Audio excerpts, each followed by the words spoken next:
this conference about honey, and please welcome Zsuzsa Borvendég, a Hungarian member of the European Parliament.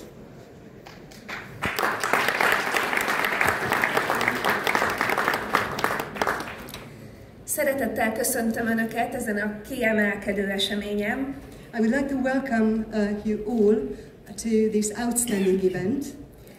Azért kiemelkedő, mert nem egyszerűen csak nagyon fontos témáról fogunk beszélgetni ma itt, hanem ez az első bemutatkozása az európai frakciónknak, a szuverén nemzetek Európájának itt, Budapesten. This is not only outstanding because we are going to have a very important topic, but this is also the first event when our parliamentary group, the Sovereign Nations of Europe, is going to introduce itself here in Hungary. Mielőtt arról beszélnék, hogy bocsánat, újra kezdem, a tolmácsolás miatt egy kicsit meg kell gondolnom minden szavamat. Szóval mielőtt arra térnék rá, hogy miért is tartottuk fontosnak ezt a konferenciát megrendezni ma itt. Before I actually start the topic of the conference, I'd like to tell you why we actually considered it important to organize this conference here today. Szeretném elmondani Önöknek, hogy számomra ez nem egyszerűen csak egy politikai téma, hanem személyes érintettségem is van. I would like to tell you that this topic is not just a political topic for me, but I am also personally affected and concerned by this topic. Férjem édesapja, az én apósom országos hírű méhész volt. Because the father of my husband, my father-in-law, was a countrywide renowned beekeeper in Hungary. A 80-as években egy világkiállításon aranyérmet nyert a találmányával. And he had an invention, and he actually won a gold award, a gold medal for that at a global exhibition. Itt látható a fotón az a szállító, mozgatható méhes, amelyet ő fejlesztett ki. This is actually a mobile beehive, something that he himself has developed. És mellette piros színben pedig ennek a továbbfejlesztett változata. And next to it, in the red color, you can the further developed version of the same equipment. Az érdekessége mindkettő képnek, hogy szűkebb pátriánban készült. What is really interesting about both these photos is that they were taken in my narrower homeland. A piros kocsi fotója abban a kertben készült, ahol ma is élek férjemmel és gyermekeinkkel. That is the red cart. The photo of the red cart was taken in the very same garden where I am still living together with my family. A másik fotó pedig az utca végén, az erdei tisztáson, ahol rendszeresen kutyát sétáltatunk mind a mai napig. And the other photo was taken at the end of our street, next to the meadow in the neighboring forest, where we usually take our dog for a walk. A méhészet és a méz jelentőségéről önöknek, akik eljöttek erre a konferenciára, nem nagyon kell ma beszámolnom. I don't think that I need to dwell too long on what bee farming, beekeeping is and why this is important. Történészként azt mondhatom, hogy évezredek óta az emberi civilizáció része a méz felhasználása. As a historian, I may tell you that for thousands of years, throughout our whole civilization, making and processing honey has always been part of our history. Bizonyított régészeti eredmények tudatos méhészkedésről állítólag az ókori Görögországból származnak először. We have got some archaeological evidence proving that for the first time beekeeping appeared in ancient Greece. Ezt 20. százados történészként sem megerősíteni, sem megcáfolni nem tudom önöknek, de elfogadom ezt a tényt. As a historian in the 21st century, I cannot deny or confirm this fact. I simply accept it. Az minden esetre biztos, hogy ma a beporzás 70-90%-át méhek végzik. But one thing is certain, that today 70 to 90% of pollination is done by bees. Az élelmiszergyártás 76%-a függ ma a méhek beporzásától. Today 76% of food production depends on the pollination of bees. Ebből láthatjuk, hogy az egész mezőgazdaság, sőt az emberiség sorsa is végveszélybe kerül, ha nem mentjük meg a méhészeinket. And this actually shows that the whole of our agriculture and the whole of beekeeping will be very much in distress if we do not save the bees. Az előregedés, az agrárnépesség csökkenése bizony nagyon veszélyezteti a méhészek létét is, és egyébként a vad méhek mennyisége sokkal drasztikusabban csökken, ezért is egyre nagyobb jelentősége van a méhészetnek szerte a világon.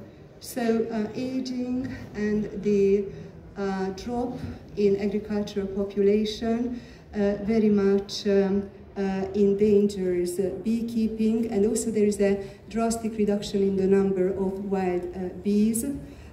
So this is a very negative factor for all of us.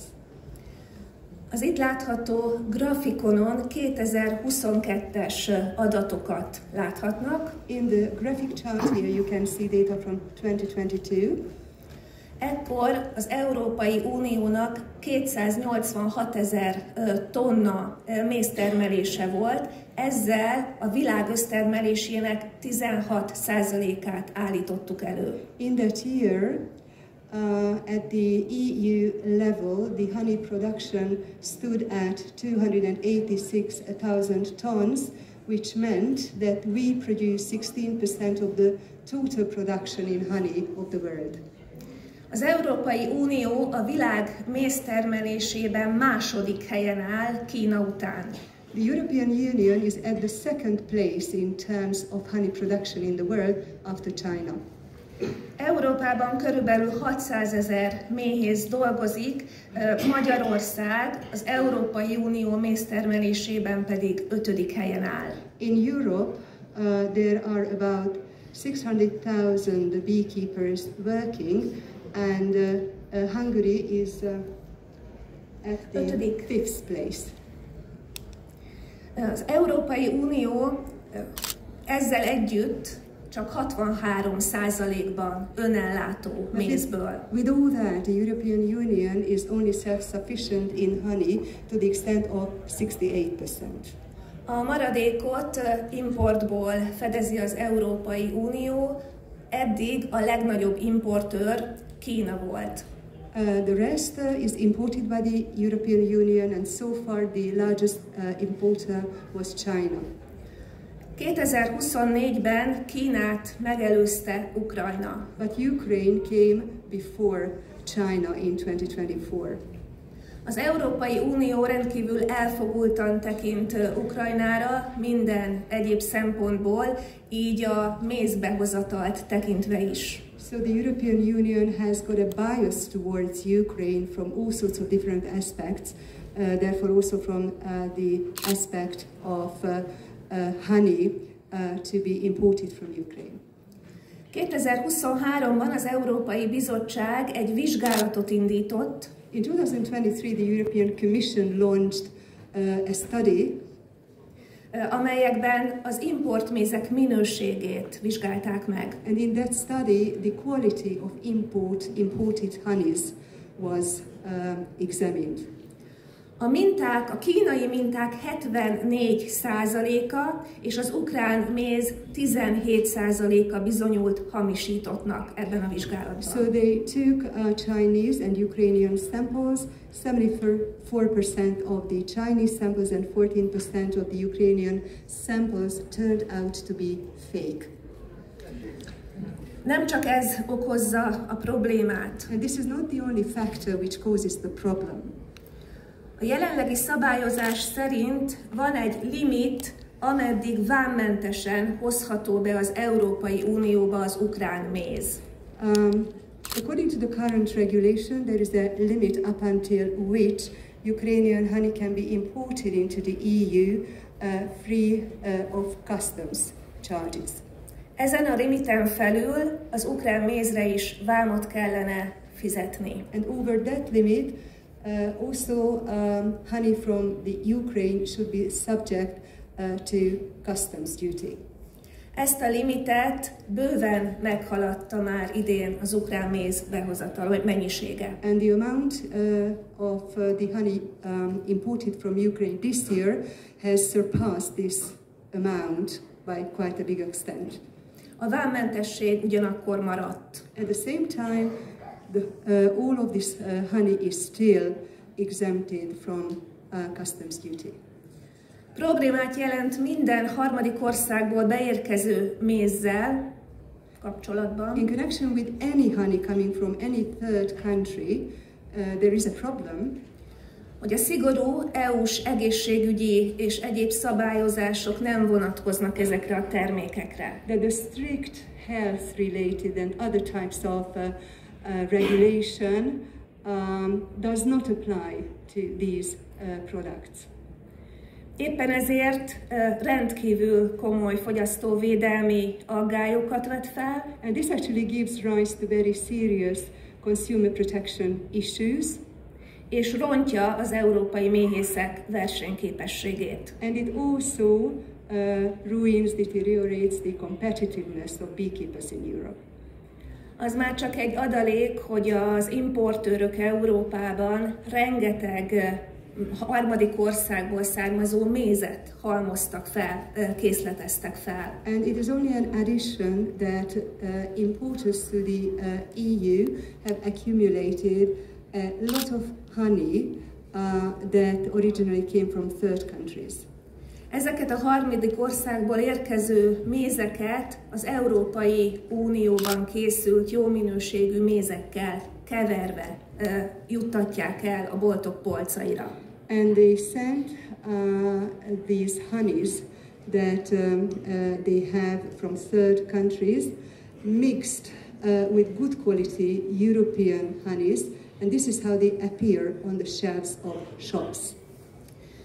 Magam is meglátogattam néhány brüsszeli élelmiszerüzletet. I myself visited a couple of grocery stores in Brussels.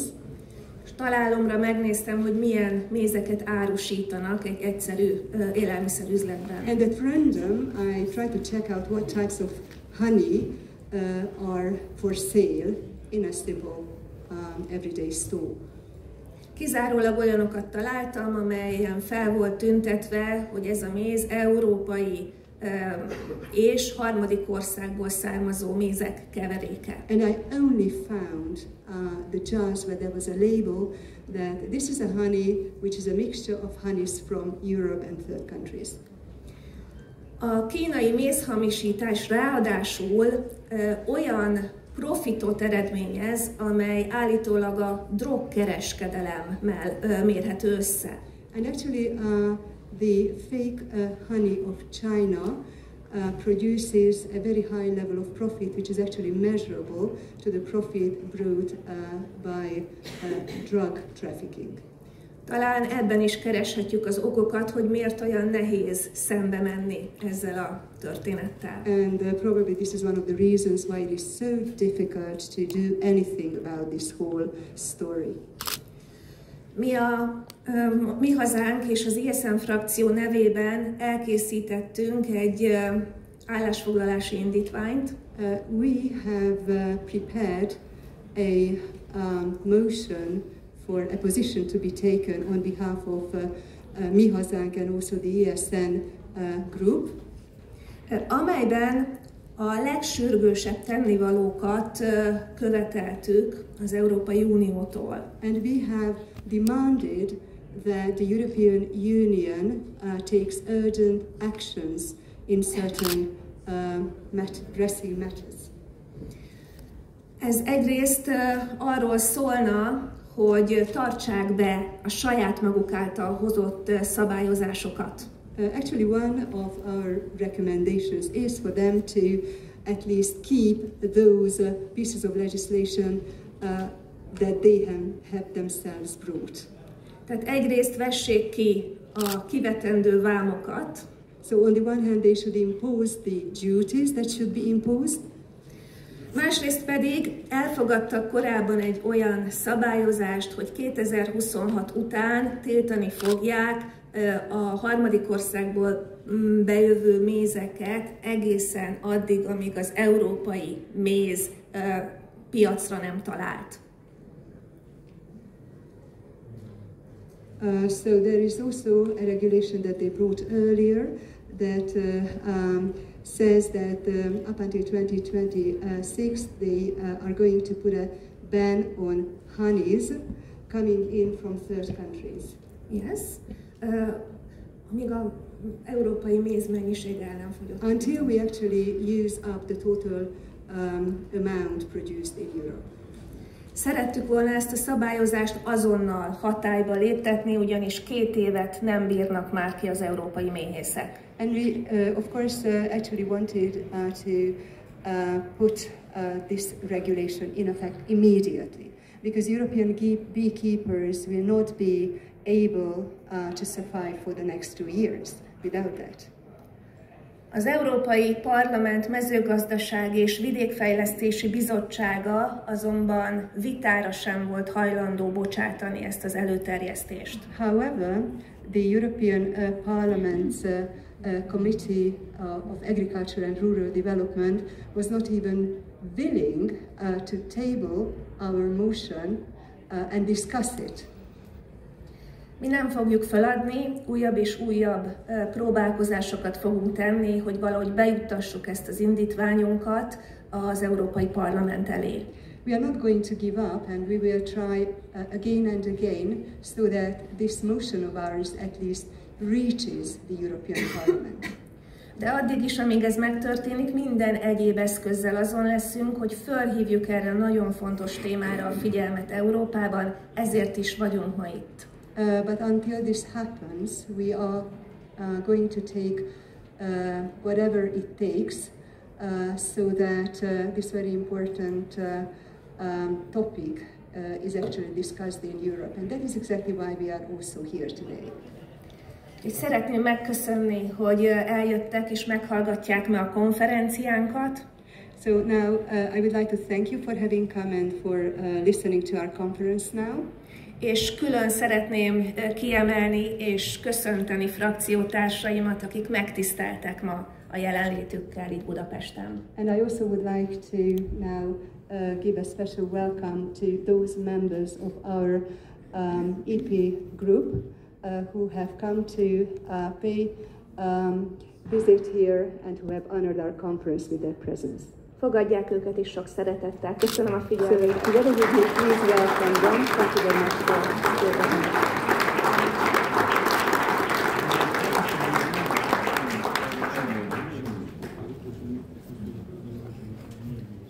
Fogadják szeretettel Petr Bistront, az Európai Parlament képviselőjét Németországból.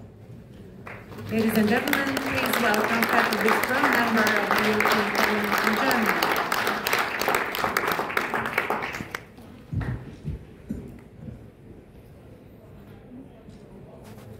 Liebe Susanna, sehr geehrte Damen und Herren, Excellencies, liebe Freunde. Kedves Zsuzsanna, tisztelt nagykövet urak és asszonyok, hölgyeim és uraim, kedves barátaim! Es ist mir eine Ehre, heute hier in Budapest zu einem so hochkarätigen Publikum wie zu Ihnen sprechen zu dürfen. Megtiszteltetés számomra, hogy ma itt Budapesten, önök előtt, ilyen kiváló hallgatóság előtt beszélhetek. Und ich möchte mich bei Laszlo Dorotzkai, Susanna und allen Freunden von der ESN-Fraktion bedanken, dass sie diese großartige Veranstaltung auf die Beine gestellt haben. És nagyon örülök, hogy meghívást kaptam Dorotzkai úrtól, Zsuzsannától, illetve itt üdvözölhetem az ESN pártnak, illetve mozgalomnak a tagjait. Diese Konferenz ist vor allem dem Honig gewidmet, seiner Bedeutung für Ungarn, für die Exportchancen der ungarischen, aber auch der europäischen Wirtschaft. Ja, ich werde auf dieses Thema detailliert eingehen. A mai konferencia elsődleges témája a méz, Magyarország számára betöltött jelentőségének, valamint a magyar és az európai gazdaság export lehetőségei. Igen, erre a témára részletesebben is ki fogok térni. Aber lassen Sie mich bitte zuerst auf ein aktuelles Ereignis eingehen, das die Welt verändert hat, das die Grundlage für die Veränderung der Welt in den nächsten Jahren gelegt hat und welches unsere aller Länder verändern wird. Es ist die Wahl von Donald Trump zum US-amerikanischen Präsidenten. De először engedjék meg, hogy egy olyan aktuális eseményről beszéljek, amely megváltoztatta a mai világot, és amely a következő években a világ változásának az alapja lesz, és amely mindannyiunk életét meg fogja változtatni. Ez Donald Trump amerikai elnökké választása. Warum?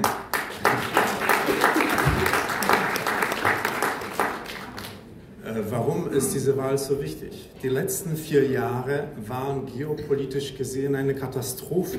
Mehrere Kriege brachen aus und den Ausbruch anderer müssen wir befürchten. Die Handelsströme wurden gestört, unser Wirtschaftswachstum lahmt. Nos, miért is mondom ezt? Azért, hiszen az elmúlt 4 év geopolitika szempontból is katasztrofális volt, több háború is kitört, és továbbiak kitörésétől kell tartanunk, és ezeknek mind hatása van a mi gazdaságainkra. Die USA unter Biden erklärten Russland zum Feind. Die deutsche Außenministerin Baerbock sagte sogar, wir seien im Krieg mit Russland. Und viele NATO-Staaten verhalten sich auch so. Az Egyesült Államokban ugye Biden és az EU vezetésével Oroszországot ellenségnek nyilvánította. A német külügyminiszter Baerbock azt nyilatkozta, hogy háborúban állunk Oroszországgal. Mit den verhängten Sanktionen erweiterten die EU-Staaten den Krieg auch auf die Wirtschaft aus und die Folgen sind verheerend. Jedoch nicht für Russland, wie geplant, sondern für Europa.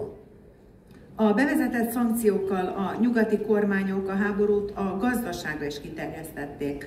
Ennek a következményei pusztítóak, nem csak Oroszország számára, ahogyan tervezték, hanem Európa számára is. Denn während Russland seine Importe aus Europa substituieren konnte durch Handel mit BRICS-Ländern, vor allem mit China und Indien, miközben Oroszország a BRICS országokkal, elsősorban Kínával és Indiával folytatott kereskedelemmel tudta helyettesíteni az Európából származó importját. Schossen die Energiepreise in Europa in die Höhe. Ezen közben viszont Európában az energiaárak az egekbe szöktek.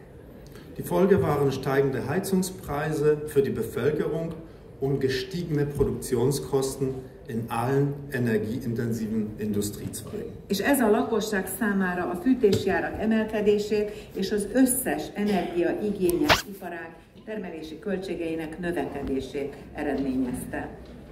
Mit der Wiederwahl von Donald Trump haben die Amerikaner ein klares Zeichen gesetzt. Sie wollen eine Politik, die sich an den Interessen der eigenen Bevölkerung, der arbeitenden Menschen richtet. Eine Politik, die das Wohl des eigenen Landes in den Mittelpunkt stellt.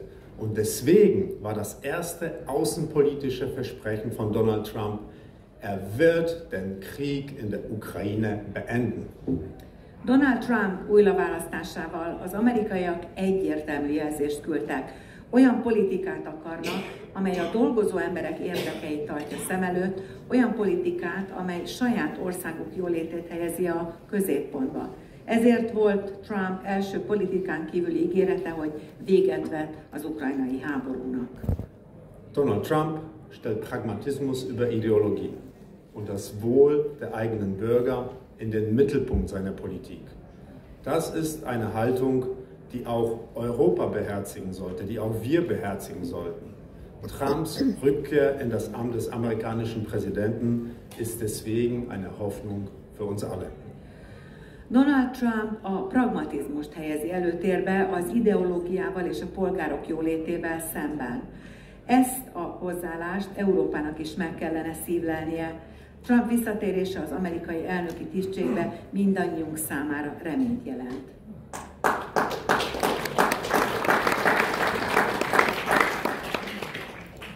Trumps Motto lautet, Make America Great Again. Er wird die US-amerikanischen Interessen in den Vordergrund stellen und versuchen, für die USA immer den besten Deal zu machen. Ugye Trump mottoja, hogy Make America Great Again, tegyük újra nagyjá Amerikát. És ez az amerikai érdekeket fogja előtérbe helyezni, és mindig a legjobb üzletet fogja elérni az USA számára. Wie werden wir reagieren? Wie lautet die Antwort von uns Europäern auf diese Herausforderung? És hogyan fogunk erre mi reagálni? Mi, európaiak, milyen választ adunk erre? Europa steht an einem Scheideweg. Unser Kontinent ist reich an Ressourcen und an innovativen Unternehmen.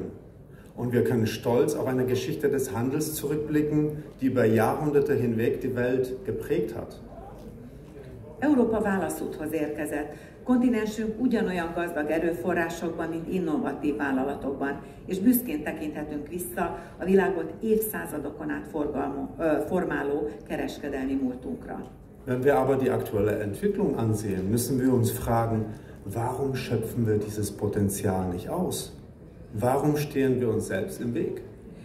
De ha a jelenlegi fejleményeket nézzük, akkor is fel kell tennünk magunknak a kérdést, miért nem használjuk ki teljes mértékben a bennünk rejlő lehetőségeket? Miért állunk a saját utunkban? Auch wir Europäer müssen wieder die Interessen unserer Nationen und unserer Bevölkerungen an erste Stelle setzen. Es ist Zeit für eine Neuausrichtung. Es ist Zeit für die Durchsetzung unserer eigenen Interessen. Es ist Zeit für die Achtung der Bedürfnisse der eigenen Bevölkerung. Es ist Zeit der Entfaltung der wirtschaftlichen Potenziale Europas. Nekünk, európaiaknak is újra nemzetünk és népeink érdekeit kell előtérbe helyeznünk. Itt az ideje az új iránynak. Itt az ideje, hogy érvényesítsük saját érdekeinket. Itt az ideje, hogy tiszteletben tartsuk saját népeink szükségleteit. És itt az ideje, hogy megvalósítsuk Európa gazdasági potenciálját.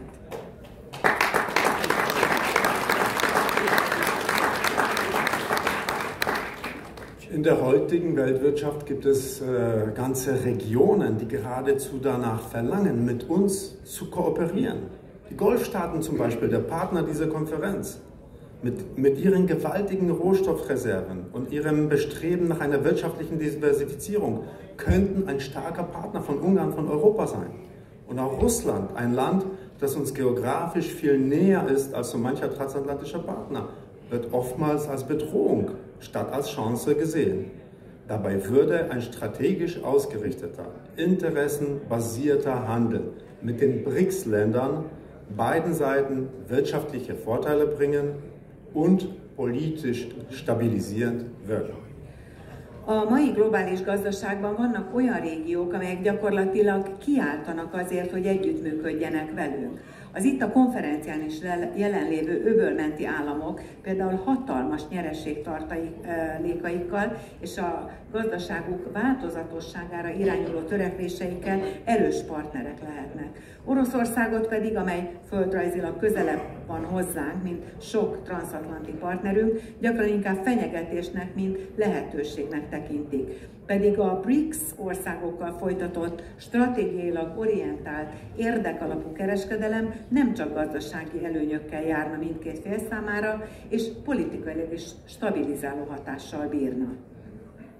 Aber lassen Sie mich jetzt kurz auf den Honig eingehen, auch wenn ich glaube, ich bin im Raum der Einzige, der kein Honigexperte ist und auch nicht verheiratet mit einem ist oder einen in der Familie hat. De hadd beszéljek röviden a mézről, amely a mai konferencia eredeti témája. Én nem vagyok szakember, és nincs is a családomban olyan, aki méhész lett volna. Ungarn produziert hochwertigen Honig, insbesondere den berühmten Akazienhonig, der weltweit geschätzt wird. Magyarország kiváló minőségű mézet termel, különösen a híres akácmézet, amelyet az egész világon nagyon nagyra értékelnek. Dennoch sehen wir, und meine Kollegin Susanne hat das schon wunderbar ausgeführt, dass solche hochwertigen Produkte es schwer haben auf den Märkten. Sie werden durch bürokratische Hürden und unnötige Handelsschranken in ihrer Reichweite eingeschränkt. És mégis azt látjuk, mint ahogy Zsuzsanna előadásából is megtudtuk, hogy még az ilyen kiváló minőségű termékek választékát is korlátozzák a bürokratikus akadályok és a teljesen szükségtelen kereskedelmi akadályok. Wir von der ESN Group sehen das als unsere Aufgabe, diese Hürden abzubauen und den kleinen und mittelständischen Produzenten zu helfen. És mi az ESN csoporton belül is megpróbáljuk a tevékenységünkkel ezeket a termelői csoportokat segíteni. Wir möchten, dass unsere Wirtschaft sich weiter entfaltet und dass sie ihre Potenziale voll entfalten kann. Nicht nur beim Honig, sondern auch bei allen anderen genuinen europäischen Produkten. És természetesen sokkal többet tehetnénk a mezőgazdasági és kézműves termékeink megsegítésével is, és ez természetesen nem csak a mézre, hanem más európai termékekre is vonatkozik. Stellen wir uns vor, wie stark Europa sein könnte, wenn wir unsere Ressourcen gezielt einsetzen und Partnerschaften eingehen, die unseren wirtschaftlichen und geopolitischen Interessen dienen. Képzeljük csak el, hogy milyen erős lehetne Európa, ha erőforrásainkat célzottan használnánk, és olyan partnerséget alakítanánk ki, amelyek gazdasági és geopolitikai érdekeinket szolgálják. Unsere Unternehmen, egal ob groß oder klein, könnten Zugang zu neuen Märkten und einer steigenden Nachfrage finden. Unsere Arbeitsplätze könnten gesichert werden und neue geschaffen werden. Das ist das Europa, für das wir als ESN-Fraktion eintreten. Es ist ein Europa, das seine Bevölkerung achtet, auf seine eigenen Stärken vertraut und seine Interessen durchsetzt. Vállalkozásaink, kicsik és nagyok, új piacokhoz és növekvő kereslethez jutnának. Munkahelyeinket megőrizhetnénk és újakat teremthetnénk. Ez az az Európa, amelyért mi, az ESN képviselőcsoport kiállunk. Ez egy olyan Európa, amely tiszteletben tartja az embereket, bízik saját erősségeiben és érvényesíti érdekeit.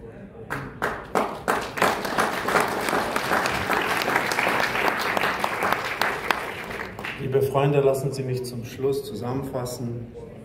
Es liegt an uns, die Zukunft Europas in die Hand zu nehmen. Lassen wir uns nicht von fremden Mächten leiten, sondern von dem, was für uns, was für Europa am besten ist. Europa hat das Potenzial. Let's make Europe great again. Kedves barátaim, engedjék meg, hogy összefoglaljam, hogy Európa jövőjét a saját kezünkbe vegyük. Ne idegen hatalmak irányítsanak bennünket, hanem az, ami a legjobb nekünk Európában. Vagyis Európában megvan a lehetőségünk újra nagyjá Európát. Dankeschön.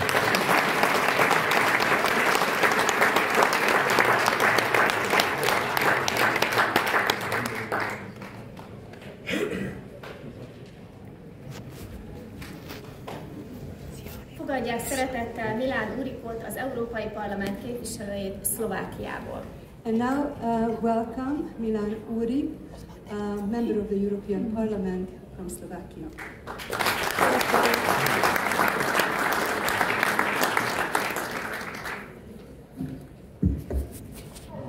Dear friends, first of all, let me address a few words in my native tongue in Slovak, just to emphasize that we all share the same problems and the voice of our countries in Europe must be heard.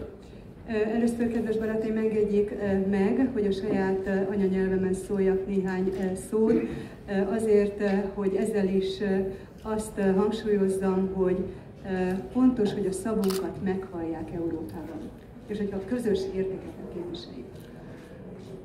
Ďakujem pekne. Zo všetkých strán v Bruseli počúvame, aké dôležité je byť zelený, ako dôležité je chrániť prírodu, aký dôležitý je Green Deal. Európska únia za posledných 5 rokov prijala 13 000 predpisov a regulácií, áno, aj v oblasti poľnohospodárstva a potravinárstva, ktorými sa snaží určovať prakticky všetko, od výkonu vysávačov až po nejaké emisné kvóty pre zvieratá. Na skutočnú ochranu prírody, založenú na odbornosti, sa však zabúda. Brüsszelben minden oldalról azt halljuk, hogy mennyire fontos a természetvédelme, mennyire fontos a zöld, mennyire fontos a Green Deal. Az elmúlt 5 évben az Európai Unió 13 000 szabályt és rendeletet fogadott el, sok közülük a mezőgazdaság és a természetvédelem területén. Ezekkel a rendeletekkel az EU gyakorlatilag mindent meg akar határozni. A porszívók teljesítményétől az állatok kibocsátási kvótáig, a természet valódi, szaktudáson alapuló védelméről azonban megfeledkeznek. Dôkazom toho je aj zhoršujúca sa situácia včiel a medu v Európe. Hoci podľa štatistík včelstiev zatiaľ pribúda, zároveň oveľa rýchlejšie pribúda aj hrozieb, ktoré môžu našich včelárov a naše včelstvo ohroziť. Tých hrozieb je niekoľko a majú rôzny pôvod. Ez bizonyítja a méhek és a méz romló helyzete is Európában, bár a statisztikák szerint a méhcsaládok száma Európában növekszik, ugyanakkor egyre több veszély is fenyeget, ami néhány éven belül elpusztíthatja méheinket és méhészeinket. Többféle veszély létezik, és ezek különböző eredetűek. Sú to hrozby prírodné, medzi ktoré patria napríklad nové druhy chorôb, parazitov alebo invazívnych škodcov, ako napríklad ázijský sršeň, ktoré ohrozujú naše včely. Vannak természetes, a természet által okozott veszélyek, amelyek közé tartoznak az új típusú betegségek, élősködők és invazív kártevők, mint például az ázsiai lódarazsak, amelyek károsítják a méheket. Ďalej sú to hrozby spôsobené ľudskou aktivitou, prehnaným používaním pesticídov, chémie alebo iných prostriedkov, ktoré priamo či nepriamo včely zabíjajú. Ezen kívül vannak az emberi tevékenységek által okozott veszélyek, mint például a túlzott méretű növényvédőszerek és vegyszerek használata, amelyek közvetlenül vagy közvetve elpusztítják a méheket. No a napokon jednu z najväčších hrozieb pre naše včely, včelstva a včelárov predstavuje globalizmus a biznis. Najmä dovoz lacného a falošného medu z Ukrajiny alebo z Ázie, ktorému naši včelári, ani maďarskí včelári nedokážu konkurovať, pretože jednoducho cenovo na to nemajú. A ak neprežijú naši včelári, tak neprežijú ani naše včely a v prírode môže nastať doslova rozvrat. Végül pedig a méheinket fenyegető egyik legnagyobb veszélyt a globalizmus és az üzlet jelenti. Különösen az olcsó méz importja Ukrajnából és Ázsiából, amellyel méhészeink nem tudnak versenyezni. És ha a méhészek nem maradnak életben, akkor a méh családjaik sem, és a méhek száma Európában rohamosan csökkenni fog. Yes, and the result can be the ultimate collapse of nature. És ennek pusztító következményei lehetnek a természetünkre nézve is. Okay. Thank you very much. And now, from now on I can just, because of time, speak in English. Most pedig a fennmaradó időben angolul fogok beszélni. So, as it was said before, according to statistics, official statistics, European Union imports 700,000 tons of honey from outside member countries. Most import comes from China, from Ukraine, Argentina, Mexico, Cuba, and the most export from Europe goes to Saudi Arabia and Great Britain. A hivatalos statisztikák szerint az EU 63.700 tonna mézet importál a tagállamokon kívüli területekről. A legtöbb import Kínából, Ukrajnából, Argentinából érkezik, illetve Mexikóból és Kubából. De ez a méz pedig elsősorban Nagy-Britanniába és Szaúd-Arábiába, tehát a kívülről érkező méz ide kerül ezekbe az országokba. Regarding the situation in Slovakia, the production is growing very slowly. Although the number of beekeepers is increasing slowly, there are still many of them who produce honey only for their own consumption or as a hobby. And they are not even able to supply their own families with the honey they produce.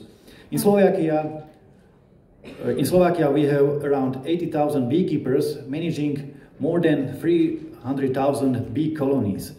But the level of professionalization is very low. Only 150 families produce honey as a main source of income, so it's quite low. But despite this, we have successful business examples of family businesses in the honey business, and even the trademark Slovak honey has been integrated directly into national law since this new year.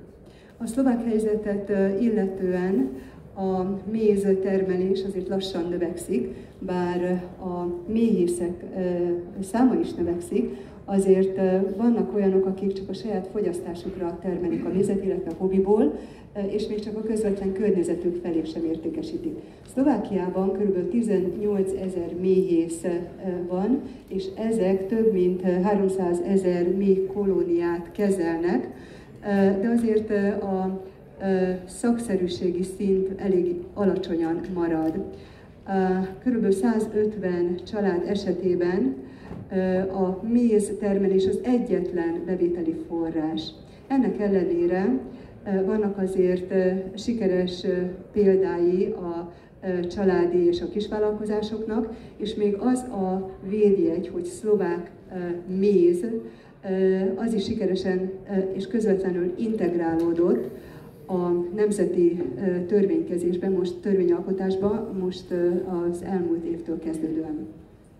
In general, there is not enough honey in Slovakia. The population of Slovakia consumes twice as much honey as the Slovak beekeepers can produce. The price of high-quality Slovak honey thus ranges from 6 to 12 euros per kilogram. Of course, the cheapest is the rapeseed honey, and the most expensive is honey from forests. Általában véve nincs elegendő méz Szlovákiában. Szlovákia népessége kétszer annyi mézet fogyaszt, mint amennyit a szlovák méhészek előállítanak. A jó minőségű szlovák méz ára az kilogrammonként 6-tól 12 euróig terjed, a legolcsóbb a repceméz, és a legdrágább pedig az a méz, amelyet az erdőkből gyűjtenek. Slovak beekeepers sell honey mainly before Christmas, probably the same in Hungary. For some, larger stocks will last until May. Of course, the lower harvest of the beekeepers always means that the price of the honey goes higher. A szlovák méhészek elsősorban a karácsonyi időszak előtt tudják értékesíteni a mézet. Vannak olyanok, akiknek a tartalékai kitartanak egészen májusig, és hogyha nem megfelelő úgymond a szüret, akkor nyilván ez befolyásolni fogja az árakat. Cheap import and decrease in global prices of honey mainly harm countries with high proportion of professional beekeepers, such as Hungary. But it also harms Slovakia and the development in Slovakia. Therefore, we fully support the initiative regarding the introduction of anti-dumping measures on Asian honey and push forward for introduction of more effective measures to detect fake honey in Europe, because this honey is destroying our honest producers. You know, honey can be faked, but pollination service of bees cannot be faked. Az olcsó importok és a méz csökkenő világpiaci ára elsősorban azokban az országokban okoz kárt, ahol a szakszerű, professzionális szinten méhészetet folytatók aránya magas, ilyen országok Magyarország és Szlovákia. Ezért teljesen támogatjuk azt a kezdeményezést, hogy vezessenek be dömpingellenes intézkedéseket az ázsiai mézre, és hogy hatékonyabb intézkedéseket vezessenek be annak érdekében, hogy feltárják a hamisított mézeket, hiszen ezek tönkreteszik a hazai termelőket. Mindenki tudja azt, hogy a mézet lehet hamisítani, ugyanakkor a beporzást, mint olyan szolgáltatást, amelyet a mézek biztosítanak, azt nem, illetve az egyes országok biodiverzitását sem. For example, Ukrainian products are allowed to enter European market through special market agreements. Even though honey is being considered as a specifically sensitive agricultural commodity, cheap Ukrainian honey still can be imported in European countries because it is considered to be a form of humanitarian or financial aid to the Ukrainian economy. European Commission, as Zsuzsana Bordenweg already mentioned, determined amount of honey that can be imported from Ukraine to European Union without any customs to 44,400 tons. After fulfilling this quota, honey is charged by customs duty of 70%. It used to be 45% in the past. Even though Slovakia has banned the import of agricultural products and commodities generally, and honey from Ukraine is still entering Slovak Republic via Poland, because Polish traders come to Slovakia and they sell this fake honey as their own production. Így tehát például az ukrán termékek számára megengedett az, hogy bejöjjenek az európai piacra különleges piaci megállapodások alapján. Igaz ugyan, hogy a mézet egy nagyon is érzékeny mezőgazdasági terméknek tekinthetjük.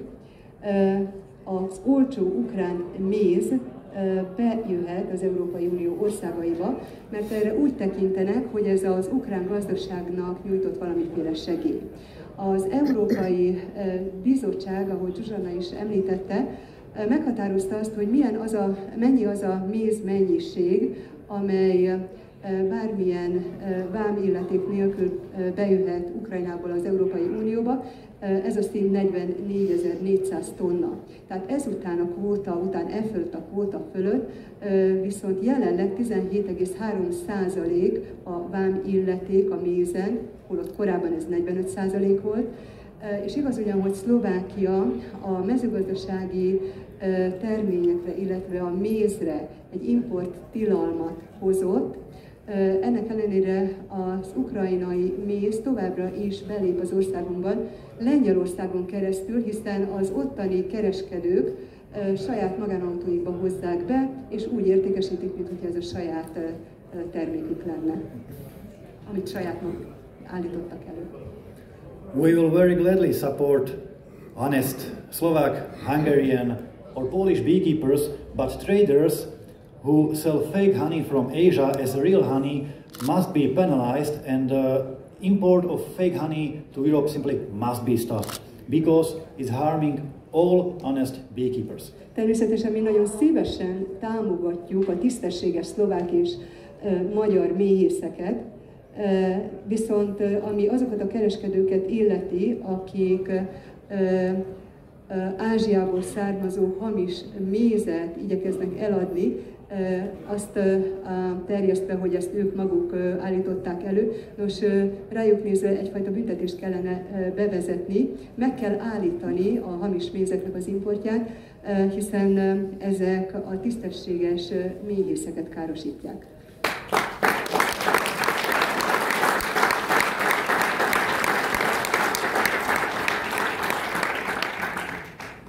In our Euro-parliamentary political group, Europe of Sovereign Nations, we will do everything to protect honest European beekeepers from unfair competition, from unfair import from abroad.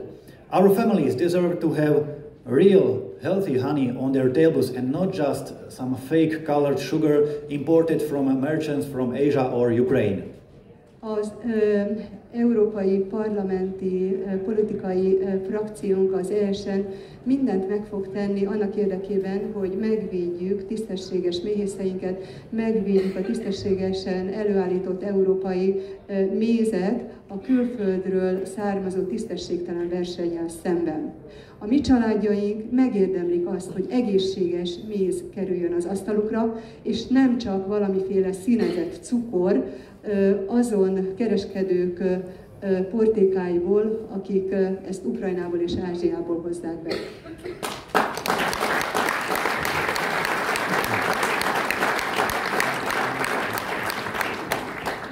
And finally, I would really like to thank organizers from Mi Hazánk party for organizing this conference, for inviting us, but especially and most importantly, thank them for drawing attention to this very important topic of defending European honey. Let the exceptional cooperation among Slovak and Hungarian beekeepers and beekeeping associations be the example for our future cooperation in the future. Thank you very much. Szeretném megköszönni a Mi Hazánknak, ennek a rendezvény szervezőjének azt, hogy meghívtak ide, és külön köszönet azért, hogy felhívták a figyelmet arra, hogy mennyire fontos ez a téma, tehát hogy védenünk kell a saját mézünket. És ez a kivételes együttműködés Szlovákia és Magyarország méhészei és méhészszövetségei között legyen példa arra, hogy hogyan kell ezt az együttműködést tovább folytatnunk a jövőben. Köszönöm. Köszönöm.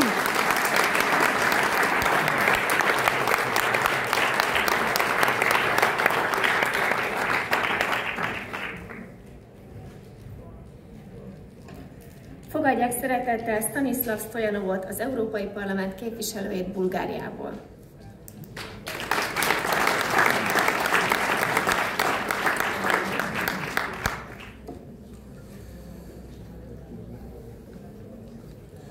Уважаеми гости, скъпи колеги!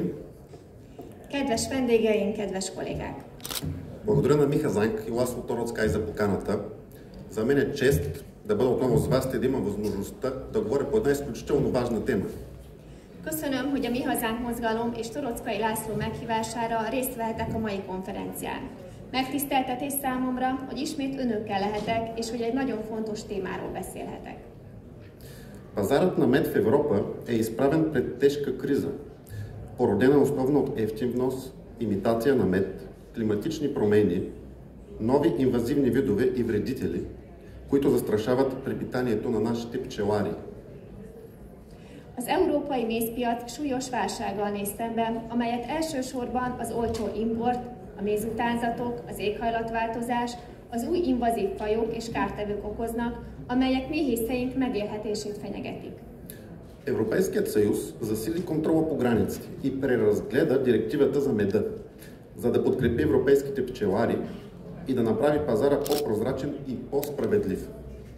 Az EU megerősítette a határellenőrzést és felülvizsgálta a mézről szóló irányelveket, hogy támogassa az európai méhészeket és átláthatóbbá és tisztességesebbé tegye a piacot. Но тези мерки не са достатъчни. Секторът се нуждае от още по-силна система за проследяване. Така веригата на доставки ще се контролира по-добре и измамите ще се разкриват по-ефективно. Ezek az intézkedések azonban nem elegendőek. Az ágazatnak erősebb nyomonkövetőségi lehetőségre van szüksége. Így az előállítási láncot jobban lehet majd ellenőrizni, és a családokat hatékonyabban felderíteni. От решаващо значение е задължителното прилагане на изискванията за новото етикетиране на произхода на меда. То въвежда точното посочване на произход и процентите на различните съставки в смесите на меда. Това би спомогнало за възстановяване на доверието на потребителите. A méz eredetére vonatkozó új címkézési követelmények kötelező végrehajtása alapvető fontosságú. Ez előírja, hogy fel kell tüntetni a mézkeverékek különböző összetevőinek pontos eredetét és százalékos arányát. Ez segítene helyreállítani a fogyasztók bizalmát. През първата половина на 2024 година средната цена на вносният мед в Европейския съюз беше едва 2,17 евро за килограм, което е спад от 14% спрямо предходната година. В същото време, нашите разходи за производство на килограм са между 3 и 4 евро. Това създава непосилна конкуренция и води до натрупване на непродадени количества. Въпросът е, може ли производството на мед да бъде печеливш занаят при тези цени?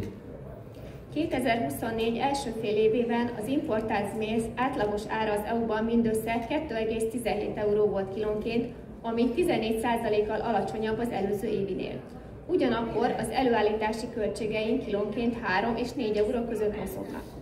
Ez áthidalhatatlan versenyhátrányt teremt, és az eladhatatlan mennyiségek felhalmozódásához vezet. A kérdés az, lehet-e a méztermelés ilyen árak mellett nyereséges üzlet? Бих искал да ви дам пример от моята страна, за да илюстрирам размера на проблема. България държи 4% от пчелните кошери в Европейският съюз. За съжаление, броят на регистрираните пчелари в страната е намалял с 16% през последното десетилетие и продължава да спада, най-вече поради ниските изкупни цени и вноса на фалшив мед от трети страни. Средната продажна цена на полифлорен мед в България при търговците на едро е 2,99 евро за килограм за 2022 година. За сравнение, цената при производителите е 4,49 евро на килограм. В допълнение, България е регистрирала ръст от цели 66% на вноса на мед от Украйна. Само през първите 6 месеца на 2024 година, спрямо 2023. И това представлява увеличение от 732 тона. Същевременно се регистрира спад в износа за 2022 и 2023 година. Szeretnék egy példát hozni a saját országomból, hogy szemléltessem a probléma mértékét. Bulgária az EU méhcsaládjainak 4%-át tartja. Sajnos a regisztrált méhészek száma az elmúlt évtizedben 16%-kal csökkent, és tovább csökkent, főként az alacsony felvásárlási árak és a harmadik országból származó hamisított méz behozatala miatt. Bulgáriában vegyes virágméz átlagos eladási ára a nagykereskedőknél 2022-ben 2,99 euró volt kilogrammonként, ehhez képest a termelői ár 4,49 euró kilogrammonként. Ezen kívül Bulgária csak 2024 első 6 hónapjában 66%-os növekedést regisztrált az Ukrajnából származó mézimportban 2023-hoz képest. Ez 732 tonnás növekedést jelent, amíg 2022-2023-as évre vonatkozóan az export csökkenése figyelhető meg. Допълнителна заплаха за нашите пчелари се очаква да дойде от споразумението между Европейския съюз и страните от Меркосур. Това са страните от Южна Америка. За малките производители от страни като България, където броят на пчеларите вече е силно намален, подобен икономически натиск ще принуди мнозина да излязат от индустрията. Méhészeinket további veszély fenyegeti, várhatóan az EU-Mercosur megállapodás. Az olyan országok kistermelői számára, mint Bulgária, ahol a méhészek száma már most is erősen lecsökkent, ez gazdasági nyomásokat kiszorít az ágazatból. Ако бъде ратифицирано, това споразумение ще доведе до занижаване на търговските бариери и допълнително отваряне на европейския пазар за селскостопански продукти, включително и мед, от тези южноамерикански страни. Много малко вероятно е този мед да отговаря на европейските стандарти за производство. Ha ratifikálják, ez a megállapodás a kereskedelmi akadályok csökkenéséhez és az európai piac további megnyitásához vezet a dél-amerikai országokból származó mezőgazdasági termékek, köztük a méz előtt. Nagyon valószínűtlen, hogy ez a méz megfelel majd az európai szabványoknak. И това поражда една абсурдна ситуация. В Европа налагаме все повече непосилни изисквания и регулации за устойчиво производство за нашите земеделци. А същевременно сме готови да отворим пазара за продукти, idvащи от райони с ниски екологични стандарти и слаб контрол. Ez abszurd helyzetet teremt. Európában egyre szigorúbb követelményeket és szabályozásokat támasztunk a fenntartható termeléssel kapcsolatban a gazdáinkkal szemben, miközben készek vagyunk nyitni a piacot az alacsony környezetvédelmi előírásokkal és gyenge ellenőrzésekkel rendelkező területekről származó termékek előtt. Ако не се предостави своевременна и адекватна подкрепа, пчеларството в Европа е заплашено от колапс и от риск да се превърне в просто хоби. Ha nem kapunk időben megfelelő támogatást, akkor a méhészeket Európában az összeomlás és a hobbivá válás veszélye fenyegeti. Във времена на нелоялна конкуренция са необходими конкретни и бързи действия от страна на Европейският съюз.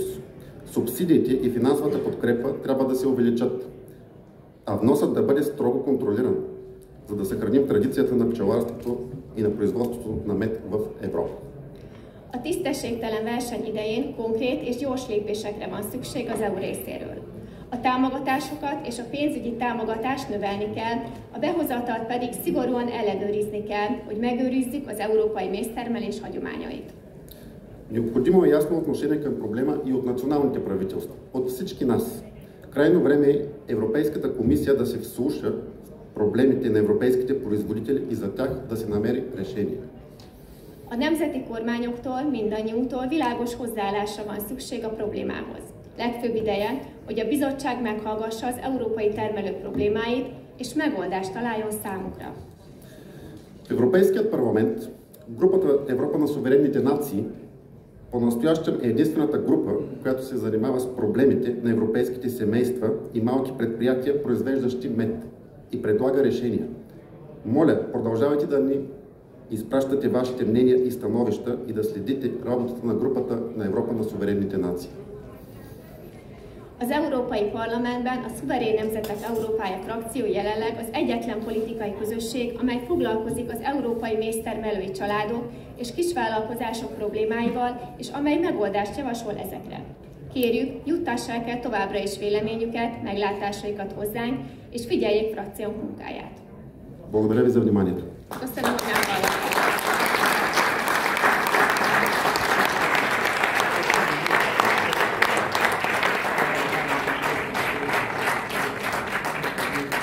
Most pedig fogadják szeretettel Dózsa Tamás Károly méhészt.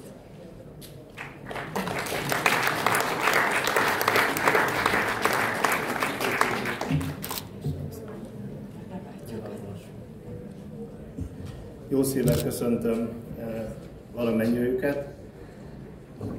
Mielőtt az előadást elkezdeném, szeretném megköszönni Toroczkai László elnök úrnak és politikai közösségének, hogy lehetővé tette a mai napot valamennyi magyar méhésztársam képviseletében, és külön köszönöm a képviselőasszonynak és képviselőuraknak, hogy frakció szinten is foglalkoznak a nehézségeinkkel az Európai Unióval. So thank you very much. I'm very happy that I can be here, and I would like to say thanks for Toroczkai for the invitation, and I would also like to say thanks for the members of the ESN group that also on the group level they're dealing with the difficulties of the honey and beekeepers. Az előadásomon látható adatsorokról néhányról már hallottak itt az előttem szólók diasoraiban.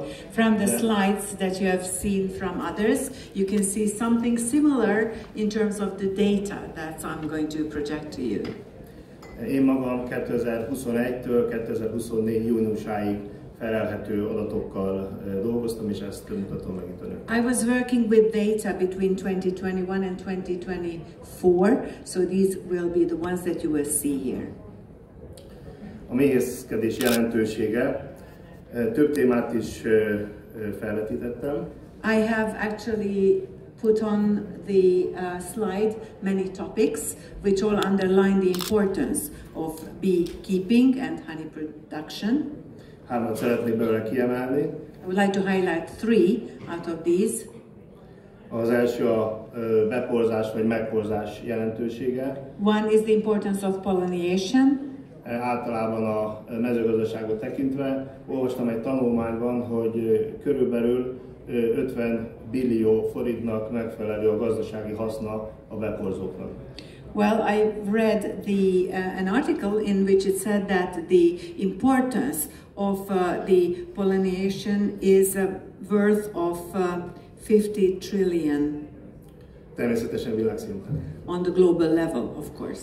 A másik fontos a gyógyászat és azon belül az apiterápia, ami azt gondolom, hogy nem csak nekünk magyaroknak, hanem Európa szerte van lehetőség arra, hogy a világból idejönnek Európába gyógyulni. And I think then another important aspect is the health treatments, apitherapy, and I think it's not only for us but also for many European countries. It's important that they could come to Hungary to heal.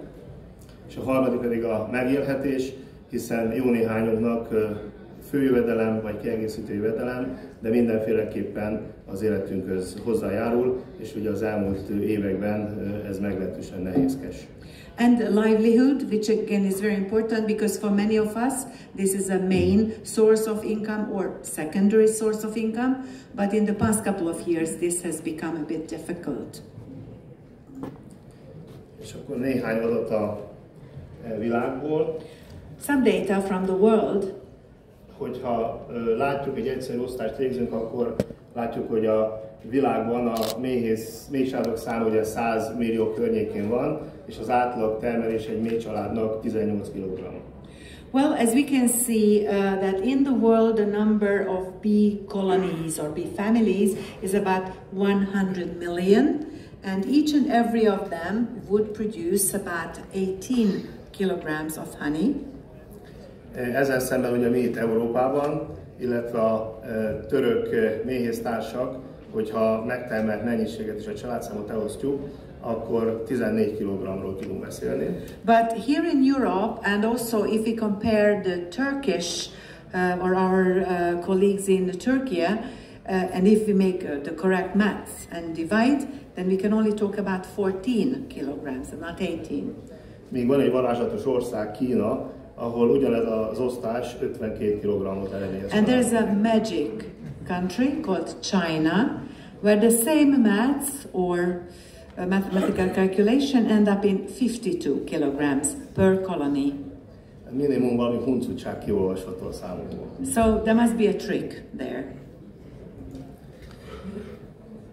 Következő képen a 23 és 24 évben a legnagyobb vásárlók a világban, ahogy látszik, ugye USA vezet, és ugye a mai vendégeink is, Szaúd-Arábia és az Egyesült Arab Emírségek is megtalálhatók a legnagyobb vásárlók. And the countries which are actually the biggest purchasers, you can see the United States and the EU and the United Kingdom, but also Saudi Arabia, who are also here today with us, and the United Arab Emirates.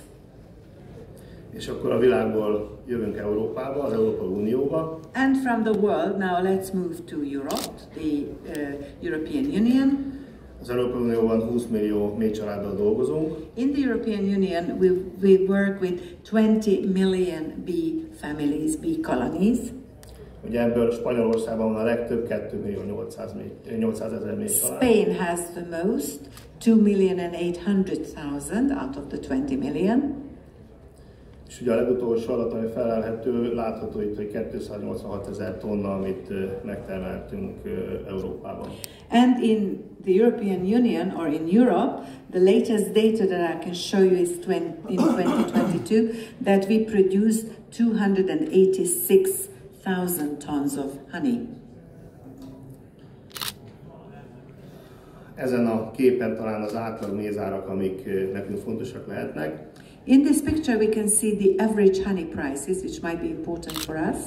Ugye az idejében nincsen 2 euró kilónkénti mézár, amiért a kereskedők el tudják adni a mézet. So this year it is less than 2 euros per kilogram. So this is the price at which traders can sell honey in Europe, less than 2 euros per kilogram.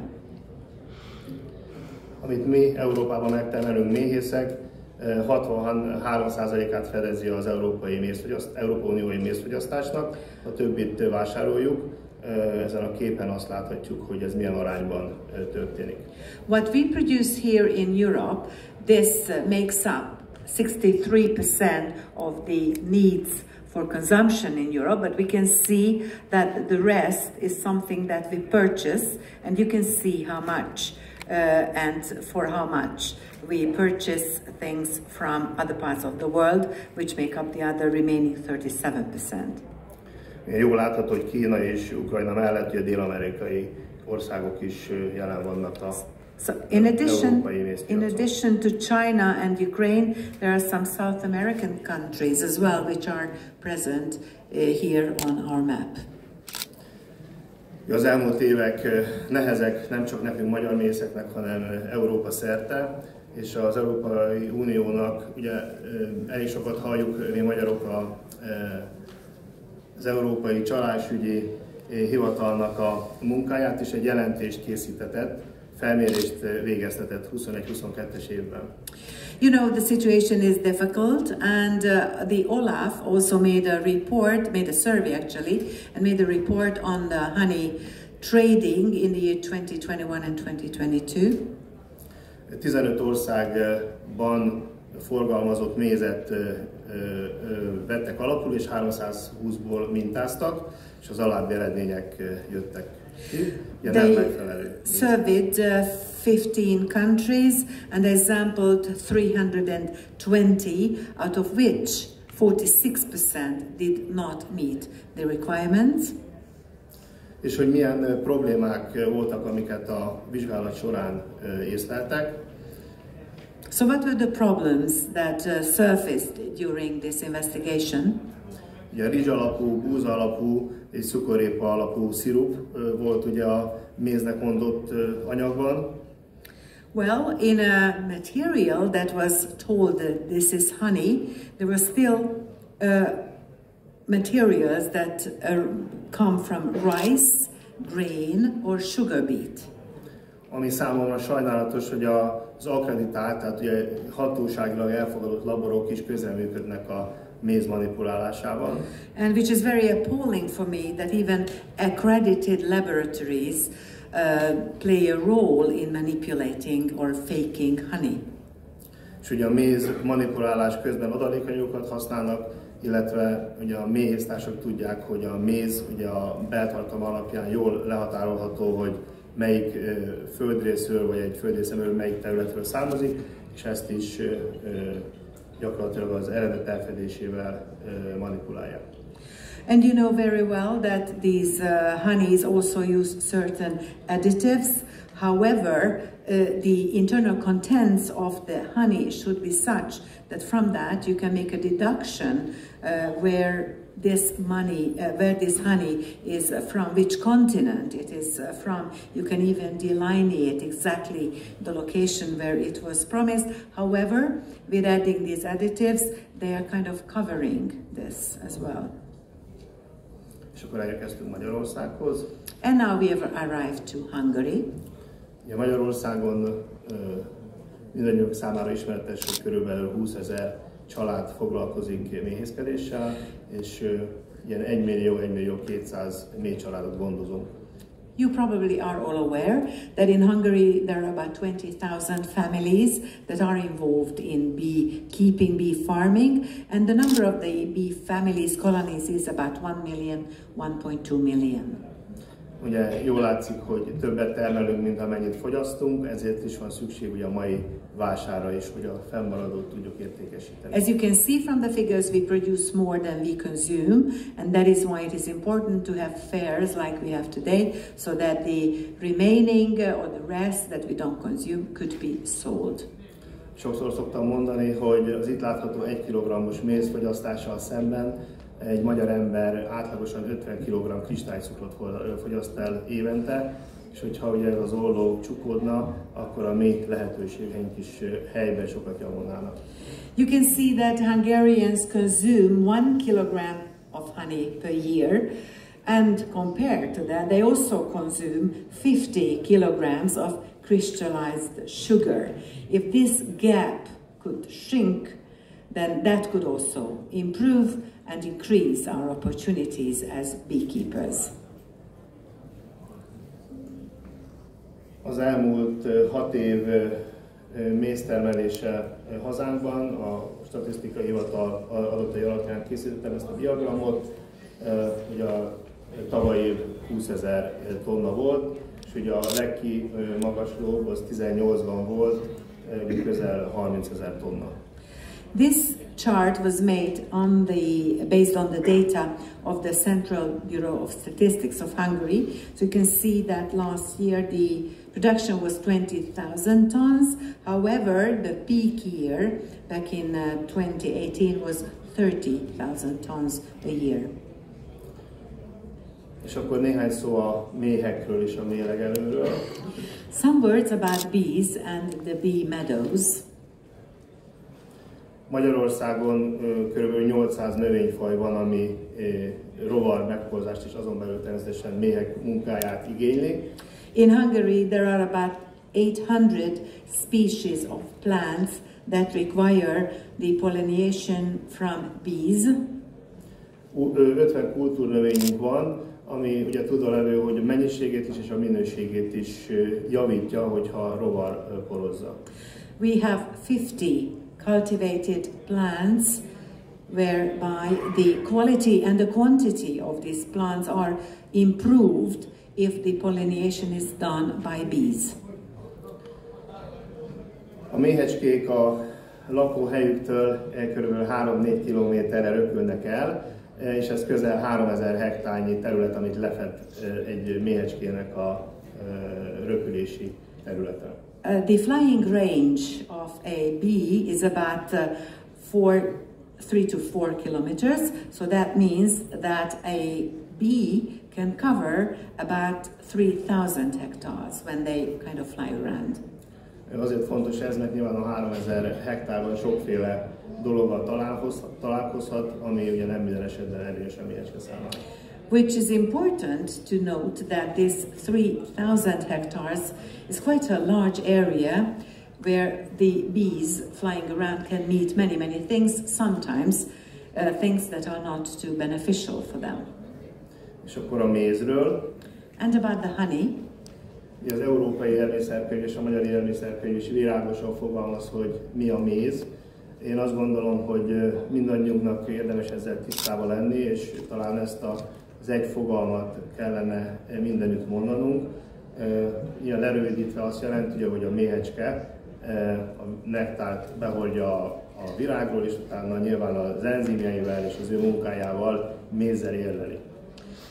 Well, the Codex Alimentarius Hungaricus makes a very clear-cut wording of what honey is all about. Well, this is simply put that the bee from the flower brings in the pollen, and with his enzymes and work it will mature it into honey. Ami ugye ettől eltér, az gyakorlatilag ugye a méznek a valamilyen manipulálása. What is different than this, it is a simple manipulation of honey. Következő dián a mézfajtáink. And here we have the very well-known types of honey that we know here in the Carpathian Basin. Hármat emelnék ki: az akácmézet, a selyemfűmézet és a gyalogakácot. Well, I would like to highlight these three. As you can see, the acacia honey, the silk honey, and hát én ezt nem tudom angolul, ezt a gyalogakácot, de biztos valaki tudja. Tudja valaki? Japanese acacia. Ugye mind a három növény, jövevény növény, ugye invazív faj, így hívják. All the three are actually invasive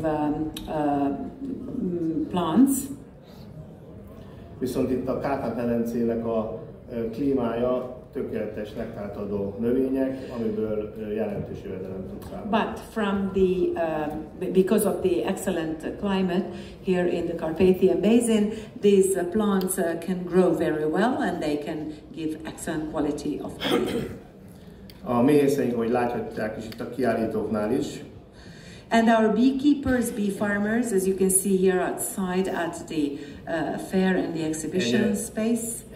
Egyre inkább arra felé mozdulnak el, hogy kiszerelve próbálják meg értékesíteni a megtermelt mézüket. Are now following a trend that they would like to pack and do a very nice packaging of their products which they intend to sell.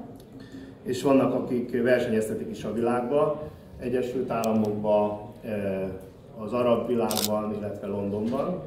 And there are also competitions, and many of them run their products in the Arabic world or in London or in the United States. Fontos, hogy valamennyien termelők és kereskedők. And it's very important to know that all these people who are participating in competitions are traders and producers.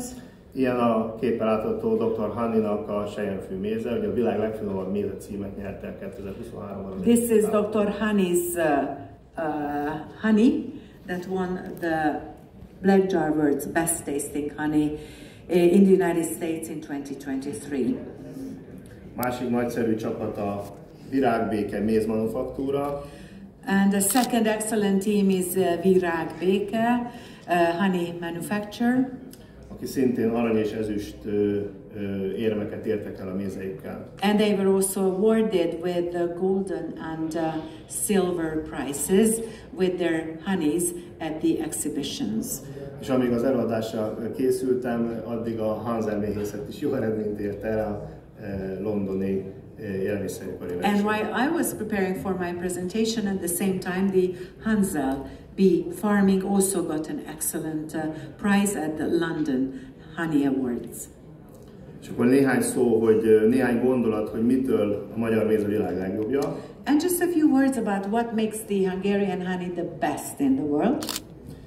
Azt gondolom, hogy kimondhatjuk, hogy mi magyar méhészek nagyon jó színvonalon termeljük a mézet. But firstly, we can say that we Hungarian beekeepers produce the honey on an excellent level. Nagyon fontos, hogy ugye az alaptörvényünkben is rögzítve van, hogy GMO-mentesen lehet csak növénytermesztéssel foglalkozni. Also, as it is stipulated in our Hungarian fundamental law, that we can only produce GMO-free honey. Van 5 millió hektárnyi területünk, ahol mezőgazdasági termelés folyik. We have 5 million hectare of area with agricultural production. Van 10 nemzeti parkunk, ahol 480 000 hektáron elterülve. We have 10 national parks, all with a total area of 480,000 hectares. És van 39 tájvédelmi körzetünk, amely 337 000 hektáron terül el. And we also have 39 protected regions with a total area of 337,000 hectares. A méhésztársakkal együtt rendszeresen részt veszünk szakmai képzéseken. And together with my beekeeper colleagues, we always participate at various trainings and further trainings. És számtalan szakirodalom és szaklap, ugye 2 van, ami segíti a munkákat. And we have 2 professional periodicals, papers, journals, which also help our work. Én azt gondolom, hogy az itt felsoroltak teszik a magyar mézet a világ legjobbjává. And I think that everything that's been listed here make the Hungarian honey the best in the world.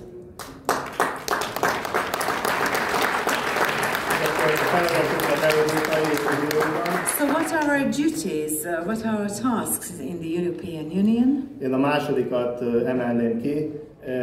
Ugye a méz manipulálásnak egy eszköze a műgyanta alkalmazása. Részletekben nem mennék bele, de van lehetőség arra, hogy ha ezt a technológiát alkalmazták, akkor ezt a mézben láthatóvá tegyék, és ez lenne a legszűkebb keresztmetszete annak, hogy a ránk tóduló akármilyen mézet kivegyük a piacról.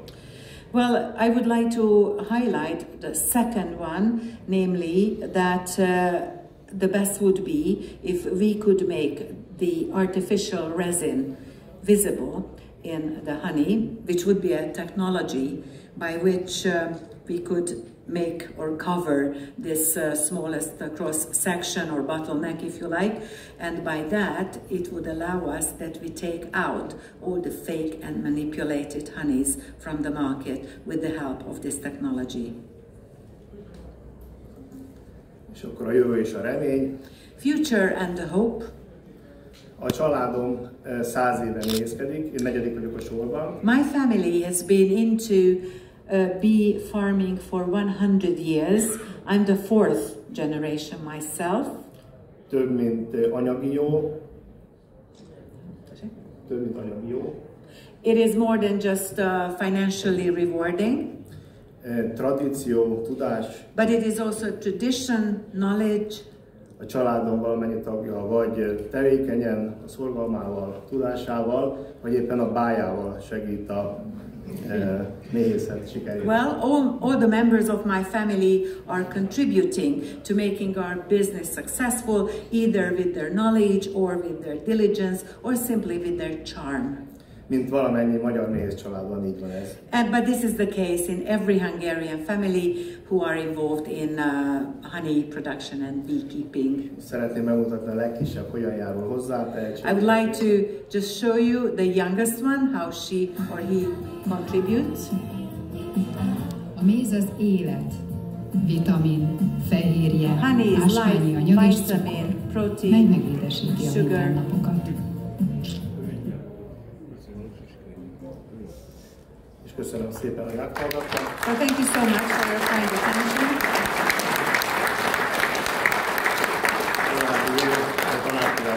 And I wish you a very fruitful conference.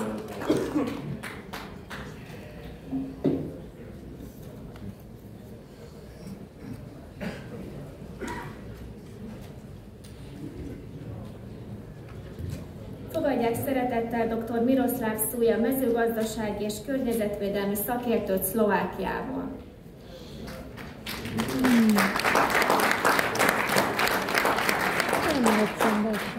Jó?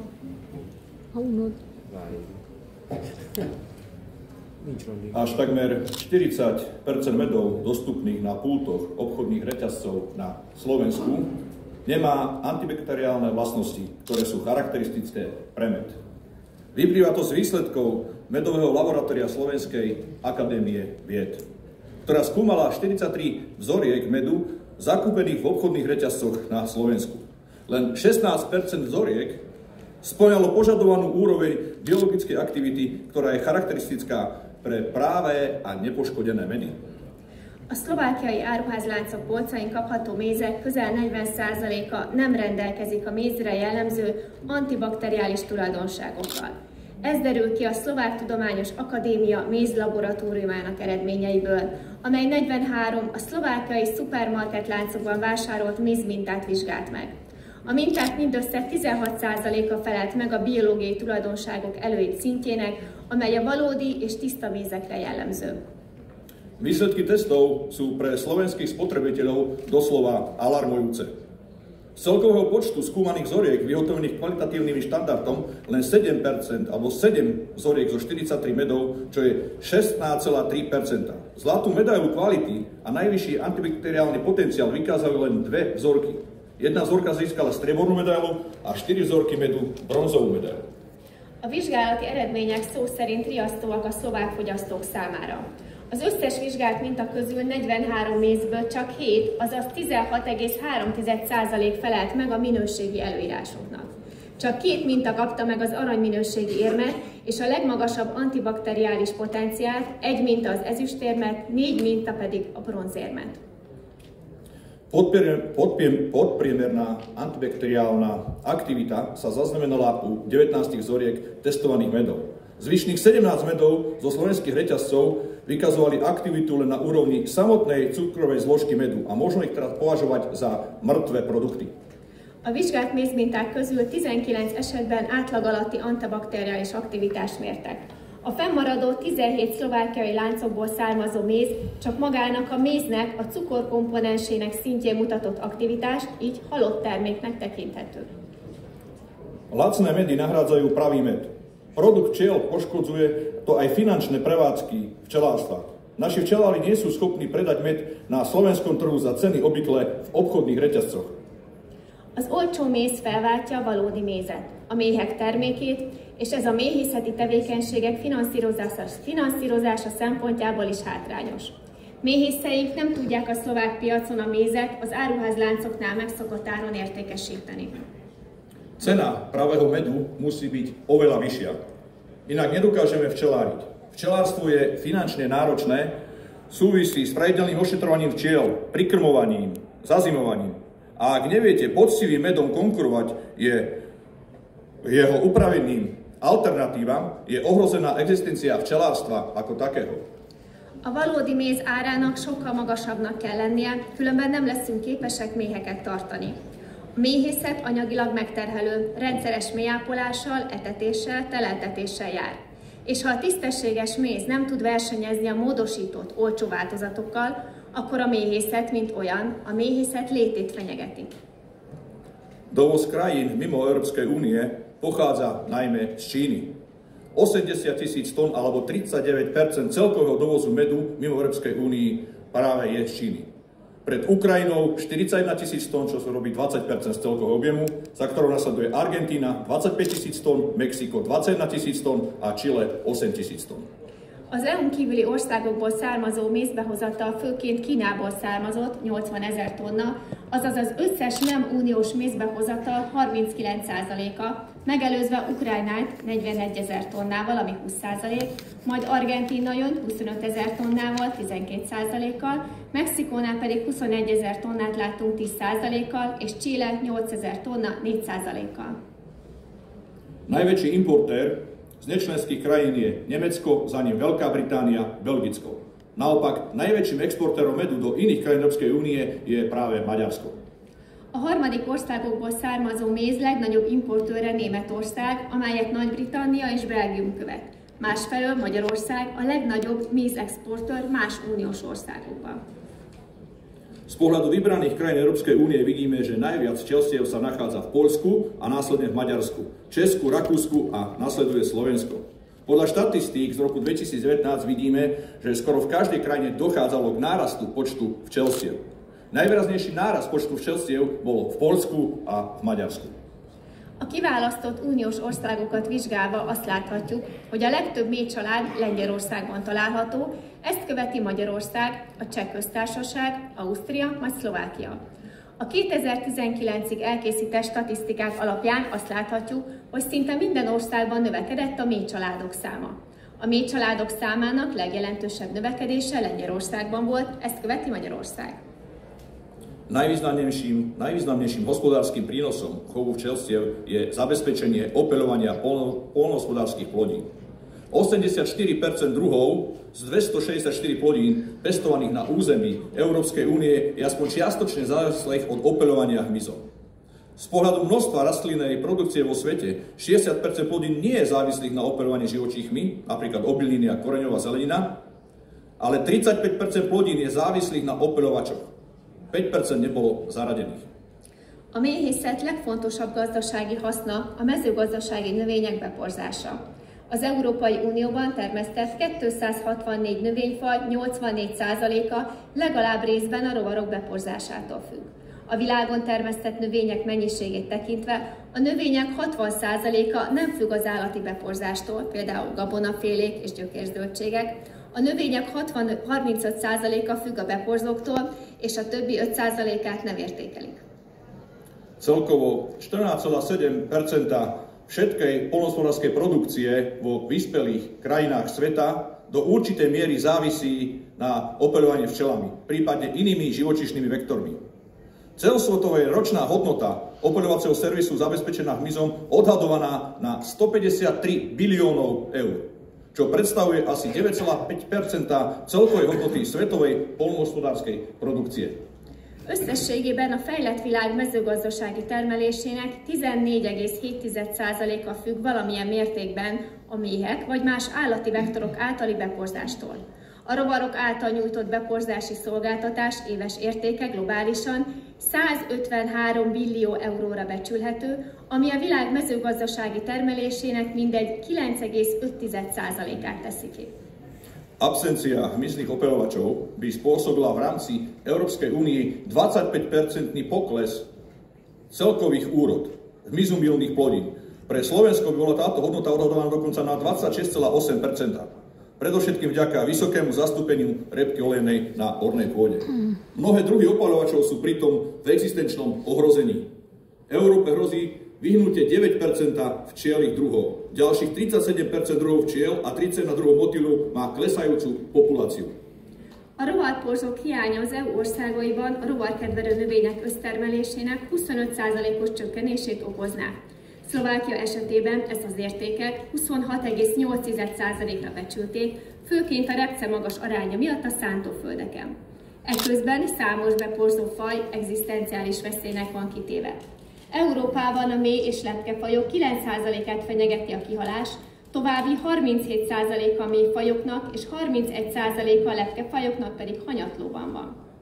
Čo sa týka stavu včelstiev v Slovenskej republike, tak koncom roku 2023 bol najväčší podiel evidovaných včelstiev 1016 v katastrálnom území Komárna. Pričom na kilometr štvorcový plochy územia to predstavuje priemer 12,7 včelstva na kilometr štvorcový.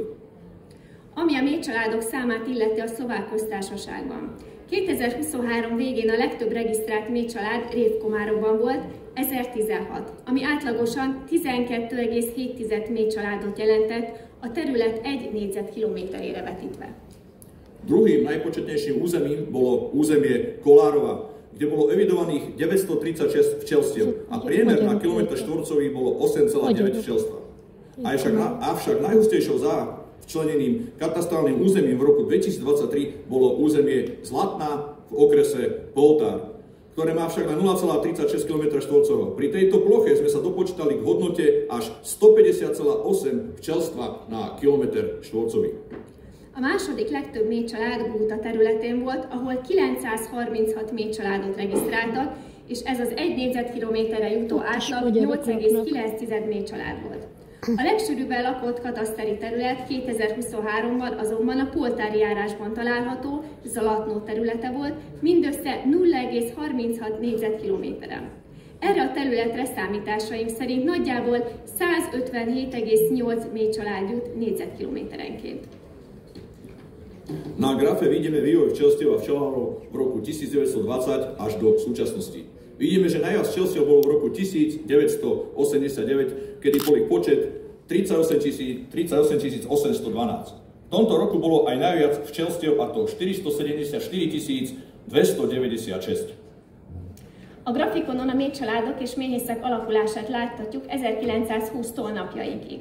Láthatjuk, hogy a legtöbb méhész 1989-ben volt, amikor a méhészek száma elérte a 38.812.000-et, ebben az évben volt a legtöbb méhcsalád is, nevezetesen 474.296. A legtöbb méhcsalád is ebben az évben volt. A na záver mi dovolte trochu pochvály. Slovenskí včelári si na svoje konto môžu prispísať ďalší mimoriadny úspech. Produkujú totiž jeden z najkvalitnejších medov na svete. Rozhodli o tom výsledky testovania medov, ktoré súťažili o prvenstvo v kvalite počas 48. Medzinárodného včelárskeho kongresu v Čile, ktorý sa konal v septembri roku 2023. És végül engedjenek meg nekem egy dicséretet. A szlovák méhészek egy újabb rendkívüli sikert értek el. A világ egyik legjobb minőségű mézét állítják elő. Ez a 2023. szeptemberében Chilében megrendezett 48. API Mondial nemzetközi méhészeti kongresszuson a minőségi első helyért versengő mézek vizsgálatának eredményei alapján állapították meg. Ďakujem pekne.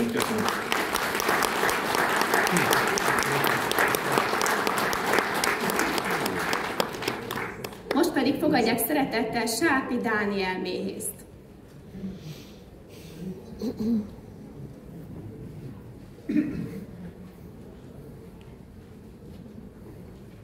Üdvözlöm Önöket, Sápi Dániel vagyok, méhész. Először is szeretném megköszönni a lehetőséget, hogy itt lehetek a Mi Hazánk mozgalomnak.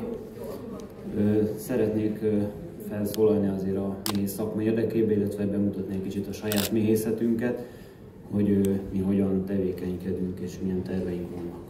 So, thank you very much for having invited me to this event, and allow me a few words of introduction to introduce to you the beekeeping sector, and also within that how we at home have got our family business. Édesapámmal közösen családi méhészetben méhészkedünk, ami már 8 éves múltra tekint vissza. My father and I are beekeepers together, and in our family beekeeping business we've been already working for 8 years. Én eleinte szállítmányozási területen próbáltam ki magam, a külföldi munkavégzésre is vállalkoztam, de a honvágy és a méhészkedés pozitív emlékei hatására korábbi szakmámat hátrahagyva a méhészkedés mellett döntöttem, hogy a saját hazámban termelhessek.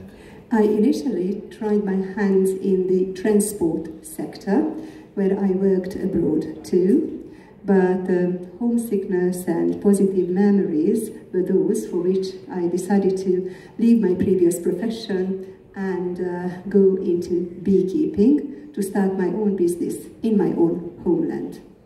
Mostanra már közös erővel stabil 80 családos méhészettel rendelkezünk, Alapvető célkitűzésünk volt, hogy a helyi lakosoknak közvetlenül értékesítsük a mézeinket. And by now, in our family business, we already have got a stable beekeeping operation with 80 families.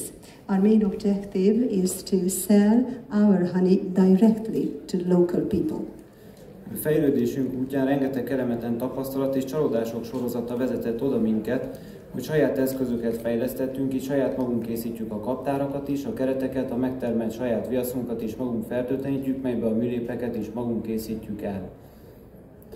Our development has been a series of unpleasant experiences and disappointments. We have developed our own tools so that we can make our own hives, our own frames, and we also disinfect the wax we produce and use it to make our artificial combs. Még a méhek gyógykezeléséhez használatos agykagyérítő sublimáló eszközt is saját tervezés alapján készítettük el. And we even use our own tool as acaricides to cure the bees. Így módon érhettük el, hogy saját hitünkre és képességeinkre támaszkodva szabadon tudtunk fejlődni. Nem vettük igénybe az állami függelmi viszony kialakító támogatási rendszert, ami hiába ad ugyan támogatási pénzösszegeket, ha a méhészeti eszközök többnyire túlárazottak a támogatás mértékével. In this way, we have been able to rely on our own beliefs and abilities to freely evolve and develop. We did not make use of the subsidies given by the government, which would have caused a lot of dependency. And we think that it is in vain if the beekeeping equipment is usually overpriced to the extent of the amount of the subsidy itself. Sok esetben persze tisztelet a kivételnek, gyenge minőségű eszközöket, például kaptárakat lehet vásárolni, melyek sokszor nincsenek rendesen összecsavarozva, így szétazulnak, és az időjárás viszontagságaitól rendkívül rövid időn belül elvetemednek, mert nem jó minőségű csomós faanyagból készülnek. But in many cases, the new equipment that you can buy is of poor quality. Which are often not properly bolted together, so they get loose and deteriorate in a very short time due to the weather conditions, because they are not made of good quality, and they are made rather of knotted wood, for instance.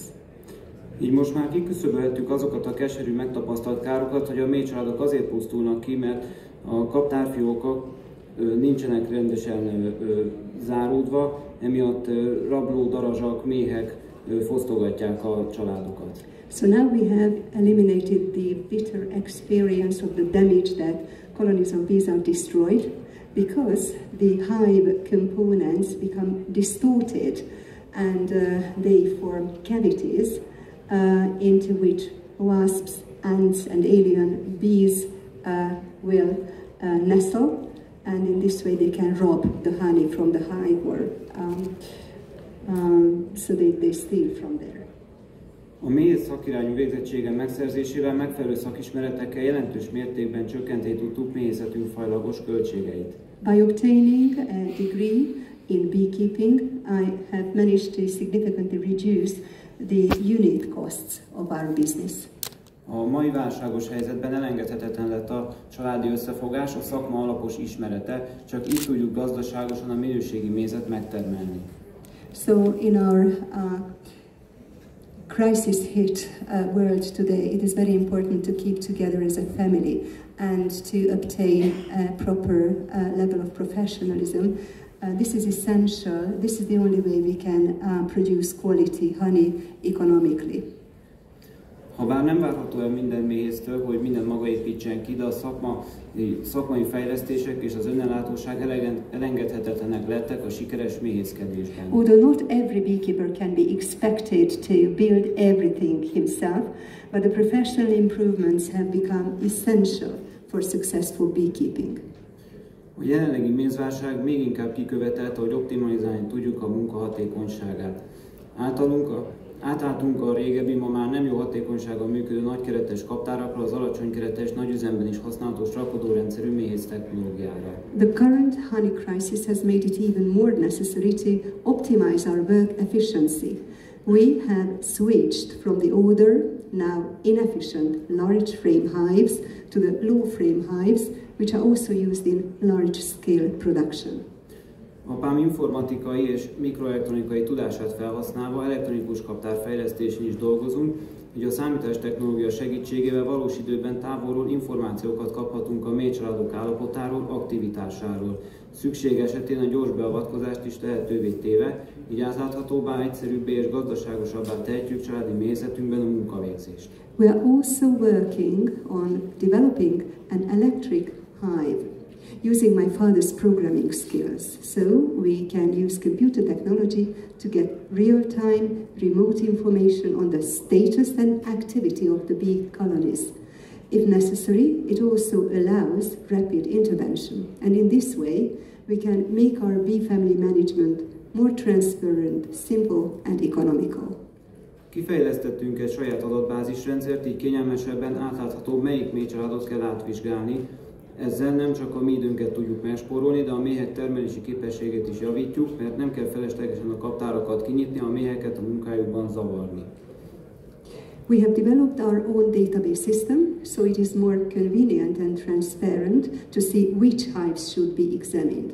This does not only save time, but also improve the production capacity of the bees, because we don't have to unnecessarily open hives and disturb the bees at their work. Segít a rendszer odafigyelni, hogy időben végezzük el a méhészeti aktuális teendőket. Példaként említeném a tavaszi időszakban a méhek rajzásgátlását, így nem vészmegoldásként alkalmazott rajbölcső rombolást végzünk el, hanem a szakszerű kaptárbővítéssel már a rajzási ösztönt se hagyjuk felébredni az adott méhcsaládban. The system helps us to pay attention to do work in a timely manner, for example in the spring in terms of the control of the swarming of the bees in such a way that we do not destroy swarm cradles, but we professionally extend the hives, and thus even the swarming instinct is no longer awakened in the bees of a given family. Rendszerünk fejlesztésének egyik fontos feladata lenne, hogy tudjon a gyengébb családok erősítésén is segíteni hordástalan időszakban, külön családonként szabályozott etetéssel, a rablódarazsak ellen pedig tudjon távvezérelve elektromechanikusan kaptárkijárót is szűkíteni. An important task in the development of our system would be to help weaker bee families through the introduction of a family-specific feeding regime and to be able to electromechanically close hive exits against predatory wasps. Egyelőre még fejlesztés szintjén van az automata atkagyérítő rendszerünk, amellyel főképp két fajtaméz gyűjtése közti időszakban jelentős mennyiségű időt munkásspórolhatunk meg, hogy a kaptárba beépített atkagyérítő készülékkel egy gombnyomással egy időben kezelhetnénk az összes családot. For the time being, we are still in the development stage of our automatic destructor reduction system, with which a considerable amount of time and effort can be saved, especially between two honey collections, by using the hive's built-in reducing device to all families in time with the push of a button. Magunk is vándoroltatjuk a méheket az ország különböző területeire többféle fajtaméz gyűjtése céljából, színesítve mézkínálatunkat. We also migrate our bees to different parts of the country to collect different types of honey, thus enriching our honey supply.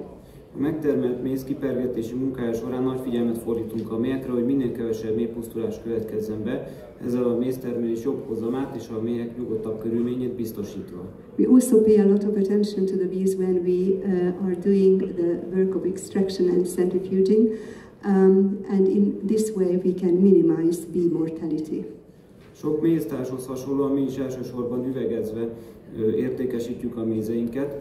A termelési teendők után a mi feladatunk a méz további finomszűrése, kiüvegezése, értékesítése, az üvegre a saját címkék megtervezését, legyártását, a marketing tevékenységet és a vevőkörrel való kapcsolattartást is magunk végeztük el. So we also put our honey into jars, and first of all we wash, disinfect the jars, and then we ourselves sell them. Terveink között szerepel a jövő generációjának megtanítása az egészséges életre, szervezünk gyerekeknek méhészeti előadásokat, melyel szeretnénk közelebb hozni a szakma ismeretét a kicsiknek. Our plans include teaching future generations how to live healthy lives. We organize beekeeping lectures for children with the aim of bringing beekeeping closer to the little ones. Eme pozitív eredmények ellenére az olcsó importmézek dömpingbehozatala nálunk is begyűrűzött. Despite these positive results, the dumping of cheap imported honeys in our country has appeared too. Az európai nagybani felvásárlás visszaesett, az infláció hatása miatt elmaradt vevők olcsóbb mézet keresnek, melyek a boltok polcain akár kétes eredetűek is lehetnek. European wholesale purchases have fallen, and consumers that we have actually lost because of the impact of inflation are now looking for cheaper honey that may be of dubious origin. A termelői piacokon, vásárokon hatalmas konkurenciaverseny alakult ki, ami az utóbbi időben a minőségi méz kistermelői árzuhanását eredményezte. There has been a huge competition at farmers' markets and fairs, which has led to a recent fall in the price of quality honey from smaller producers. Úgy néz ki, hogy az EU magára hagyta a méhészeket, a támogatások is hiába valóak lettek, ha beengedik az EU-n kívüli gyakran silány minőségű és bizonytalan származású mézet is a kereskedők, a termelők hátrányára. The EU seems to have abandoned beekeepers, and subsidies are futile if they let in non-EU honeys, often of poor quality and of uncertain origin, that are not from the EU, to the detriment of producers. Friss vizsgálatok szerint Németországban a boltok polcain a mézek megközelítőleg 80%-a hamisítvány lehet. Még ha csak a fele igaz, már akkor is aggasztó ez az adat. According to recent studies, around 80% of the honey on the shelves in Germany may be fake. Even if only half of it is true, this is still a worrying figure. Azok a vásárlók, akik olcsóbb mézet keresnek, de szeretnének egészségesen élni, így higgyenek a boltokban kapható méz egészségre gyakorolt pozitív hatásában? So shoppers who are looking for cheaper honey but want to eat healthily, so how they can put their faith into the positive benefits of the honey that they can buy at the shops. Több méhésztársammal egyeztetve azt a szabályozást tudnánk piacunk megvédésére javasolni, hogy legyen egy hathatós importtilalom az USA-hoz hasonlóan, ahol már 2021 óta felléptek például a kínai gyantaszűk mézek dömping behozatala ellen a saját belpiacukat megvédve. In consultation with a number of my fellow beekeepers, we could introduce legislation to protect our market. There should be a strong ban on imports, similar to the US, where since 2001, for example, action has been taken against the dumping of Chinese resin-filtered honey in their own domestic market. Jó megoldás lenne, ha tiltaná az EU a különböző földrajzi helyű mézek keverését. Ezzel el lehetne érni, hogy a magyar prémium minőségű méz hírneve megmaradjon, és ne az unión kívülről érkező rosszabb minőségű mézek feljavítására használják fel. A good solution would be for the EU to ban mixing honeys from different geographical areas. This would help to enhance the reputation of premium quality Hungarian honey, and this shouldn't be used to improve inferior quality honey from outside the EU. Elősegíteni a helyi termelői élelmiszerek, jelen esetben a magyar termelői jó minőségű mézek szélesebb körben való megismertetését. It would help to promote local producers' foods. In this case, Hungarian good quality honey that is actually produced by local producers. Ugyan Amerikában is már évek óta hasonló felvásárlási árak vannak, mint most itt pár éve Európában, de ott még a beporzásért is fizetnek a gazdák a méhészeknek, így megéri a méhek szállítása, a méztermelés is egyaránt. The US has had similar low buying prices for several years, just like in Hungary now and in the whole of Europe. But in the US, farmers also pay beekeepers for pollination, so it pays off for them to both transport the bees and produce the honey. Eközben itt Magyarországon az alacsony felvásárlási árak mellett a méhek vándoroltatása közben a nagy tehergépjárművek fenntartási költsége melletti magas útdíjak miatt kisebb járművel való többszöri fordulással végzett szállítás után gyakran a méhénk lemérgezése is komoly problémát jelent. Meanwhile, here in Hungary, while migrating the bees, next to low purchase price, there is the cost of maintaining large trucks and the high cost of road tolls. There is the cost of multiple turns in the case of smaller vehicles. So this all hits beekeepers. Magunk is szembesültünk ezekkel a tényekkel a vándoroltatás során, bár szerencsére nekünk még a méhénket nem mérgezték le a felelőtlen gazdák a vegyszerekkel. So we have found similar difficulties when we were transporting, migrating our bees, but we are somewhat fortunate because irresponsible farmers have yet not deteriorated, ruined, damaged our bees by spraying. A piacokon és vásárokon a méz értékesítése során figyeltem fel a vegán méz utáni igényekre. And while selling honey at markets and fairs, I noticed the demand for vegan honey. Érdekesnek tartom ezt a témát, főleg az ultravegánok vonatkozásában, mert mint ahogy az előbb említettem, a növényeket méhek porozzák be, abból lesz a termés. I find this topic interesting, especially in relation to ultra-vegans, because as I mentioned before, the plants are still pollinated by bees. That's what the crop comes from. Ez hozzájárul ahhoz, hogy a méhek élete emiatt lerövidülhet, főleg egy monokulturális táblán, ahol a virágzás után egész éves éhhalál várhat a méhekre. This contributes to the fact that the life of the bees can be shortened by this, especially in a monoculture where bees can starve for a whole year after the blossoming, the flowering. Vándoroltatás után pedig óhatatlan, hogy ne pusztuljon legalább egy egyed a méhek közül, így már is megkérdőjelezhető, hogy a vegán ételek tényleg vegánok-e.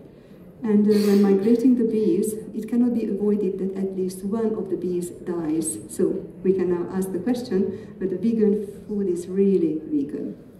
Említésre méltó, hogy idén márciusban meg is jelent a vegán méz. And it is worth mentioning that vegan honey was actually launched in March this year. Ezeket a szirupokat is multicégek gyáraiban állítják elő növények nedveiből kipréselt anyagokból, hozzáadott adalékanyagokkal, ránézésre és ízvilágban is a mézhez hasonló jegyekkel, de nem méhek termelték.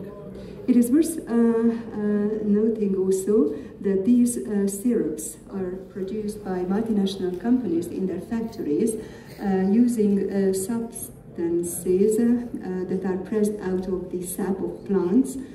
And they also use additives, so the product will have similar characteristics to honey in appearance and taste, but this product is not produced by the bees.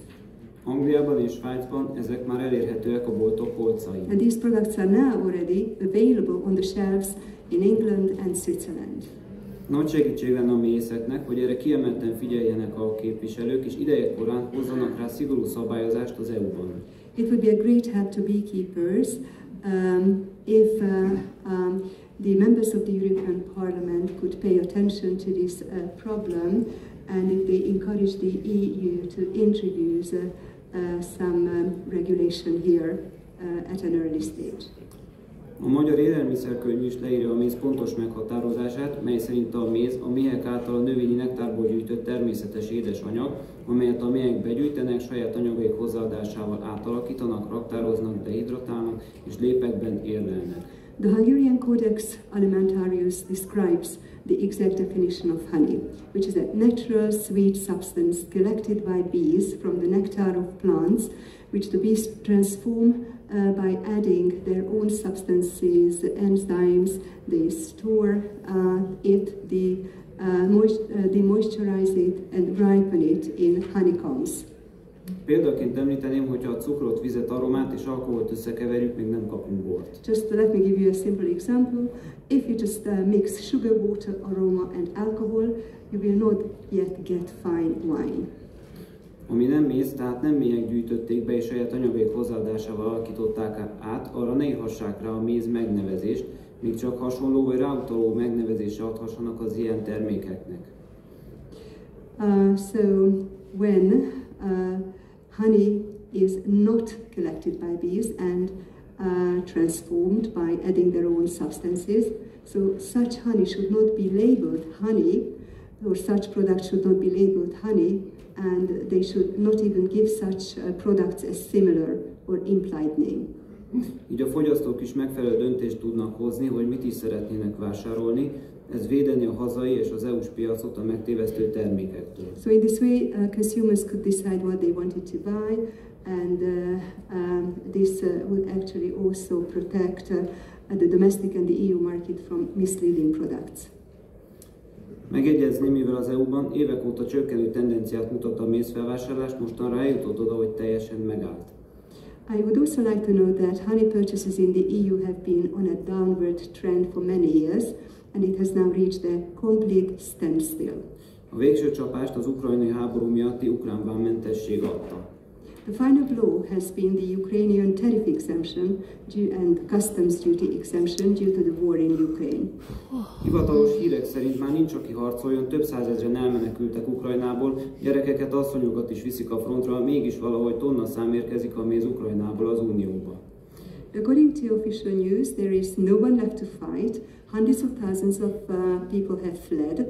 Children, women are being taken to the front, and yet, somehow, tons of honey is still coming from the Ukraine to the EU.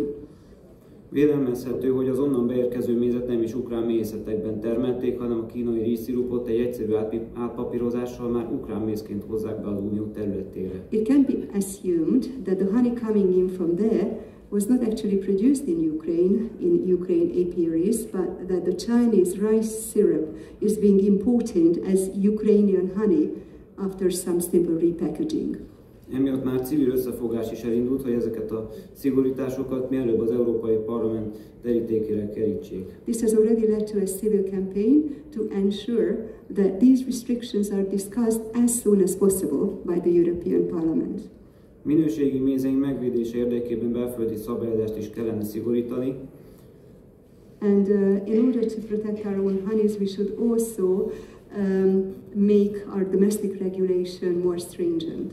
A nagy mézkiszerelő üzemek termékeinek szigorú ellenőrzése, szabálytalanság esetén szankcionálása, példamutató módon az éves bevétel arányos bírságolással, vagy akár az üzemipar engedélyének megvonásával. There should be strict controls on the products of large honey packaging companies, sanctioning in the event of irregularities, exemplary fines in proportion to annual revenue, or even the withdrawal of licenses. Hasonlóan, mint amikor a kistermelőktől megvonják a termelői engedélyt, hanem a saját maguk által előállított terméket árusítják. In the same way as, for example, small producers are deprived of their producer's license if they sell products that have not been produced by themselves.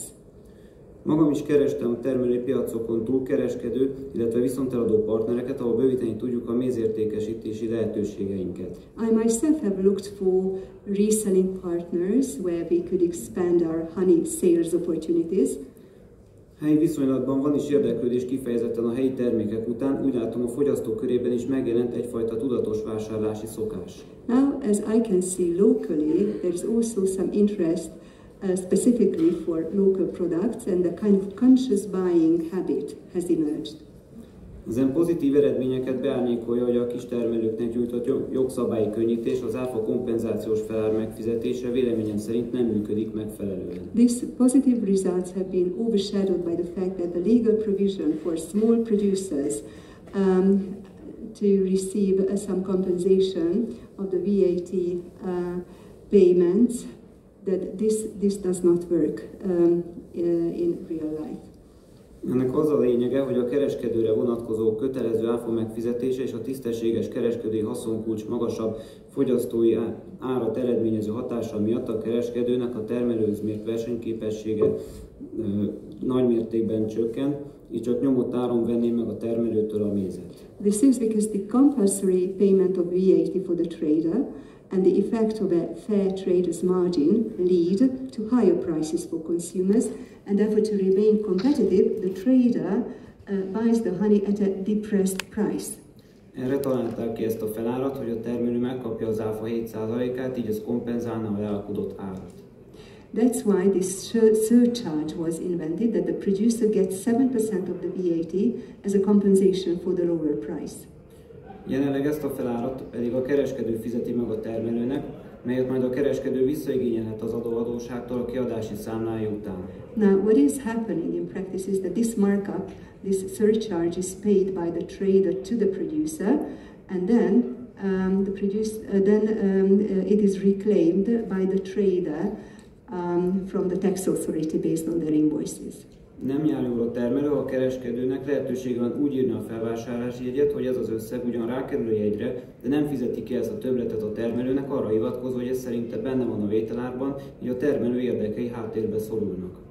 It is no good for the producer if the trader is allowed to write the buying-in ticket in such a way that this amount is disclosed on this ticket, but that the trader does not pay it to the producer on the grounds that it is included in the purchase price, so the interests of the producer are not taken into consideration. Erre szorgalmaznánk, hogy ezt a kompenzációs felárat az illetékes hatóságtól lehessen a termelőknek visszaigényelni, így nem a felvásárló érdeke ezen összeg megfizetése. We would urge the government to allow that this compensation surcharge is repaid to the producers by the competent authority, as it is not in the interest of the buyer to pay this amount. A termelő pedig a felvásárlóhoz hasonlóan visszaigényelti az áfályszámla utáni kompenzációs felárat. And the producer, like the buyer, can then claim back the compensation surcharge on his VAT invoices. Ezzel biztosítható lenne a kétoldalú érdekérvényesítés, hogy a kereskedő is és a termelő is gyakorolni tudja a jogszabály adta lehetőségét. This would ensure that the interests of both the trader and the producer would be mutually enforceable, and the trader can exercise the option provided by the legislation. Méhészeti munkavégzésünk során nagyon fontos kitétel a környezetvédelem is, így a végfelhasználóknak értékesített üvegek újrahasznosítása is fontos szempont lett. Environmental protection is also a very important aspect of our work in beekeeping, so the recycling of bottles sold to end users. Ahogy sok méztársunknál, nálunk is bevett gyakorlattá vált, hogy a rendszeres visszatérő vevőktől becseréljük az üveget, majd megfelelő mosási és fertőtlenítési eljárással a tisztított üvegeket újra töltjük mézzel. Like in the case of many of our fellow beekeepers, it has become standard practice for us too to collect the jars from our regular customers. We wash and disinfect the jars and refill them with honey. Ezzel teljes mértékben megfelelünk a környezetvédelem minden szempontjának. Mindenki jól jár vele, még a környezetünk is, csak a hulladék gazdálkodó mohó nem. In this way, we fully comply with all aspects of environmental protection. Everyone benefits, even the environment, except the greedy waste manager, mohu. Az új üvegekre 2023 óta a hulladékgazdálkodás érdekében a MOHU EPRD megfizetésére kötelezte a méhészeket is, amely miatt már az Országos Magyar Méhészeti Egyesület is kéréssel fordult a kormányhoz a túlzott mértékű adminisztratív és akár még anyagi terhekkel járó bevallási kötelezettség enyhítése érdekében. Since 2023, MOHU has made it mandatory for beekeepers to pay a charge in the interest of waste management to be paid by beekeepers, which has already led to the National Hungarian Beekeepers Association's petition to the government to abolish the excessive administratively and financially burdensome declaration obligation. Kérelmükben szerepelt, hogy a rendelet mentesítse a méhészeket, illetve a hazánk 400 erős termelőit kimondottan a méhészeknek gyártott méhészeti egyesületi üveg esetében az EPRD megfizetése alól kapjanak a természetes személyek regisztrációmentességet, de elutasító válasz érkezett ezekre a megkeresésekre. The request was that the regulation should specifically exempt beekeepers from paying the fee on the jars in the case if they are members of the association and they use the jars of the association, but there has been a negative response to this request. A jogszabály abszolút irracionális mértékben küldi az egyszerű éves szinten pár száz darab üveget vásárló kistermelőket és a több kamionnyi mennyiséget felhasználó nagy cégek gyáraknak tervezett bürokráciai útvesztőbe. So the legislation sends the small producers who only buy a few hundred jars per year to an incredible bureaucratic maze, which is actually designed for large companies and factories.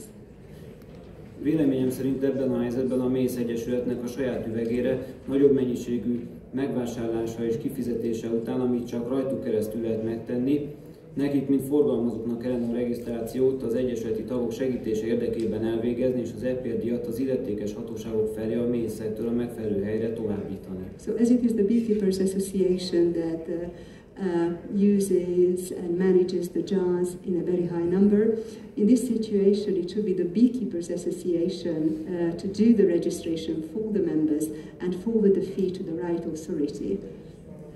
A magyar méhészeti ágazatban már elkezdtük a tudásalapú méhészkedéskor átélni, ezzel nehéz piaci időszakok áthidalhatók és folyamatosan garantálható a minőségi mézek megtermelése. In the Hungarian beekeeping sector, we are already entering the era of knowledge-based beekeeping to overcome the difficult market times and to guarantee quality and production of good quality honey. A vásárlók és kereskedők eddig is megismerhették már a magyar méz prémium minőségét szélesebb körben is, de szeretnénk hírnevünket a nemzetközi piacon is tovább erősíteni. Buyers and traders have already been able to get to know the premium quality of Hungarian honey, but we would also like to extend our reputation to the international market. Sok magyar fiatal kezdett bele lendületesen ebbe a szép szakmába, jó hírnevű népkultúránk és tehetségeink hozzáadásával, így a nehézségek ellenére is tovább visszük a hazai méztermelés renoméját. Many young Hungarians have made a dynamic start in this fine profession, to which they added our reputable folk culture and talents. So despite the difficulties, we will continue to increase the reputation of domestic honey production.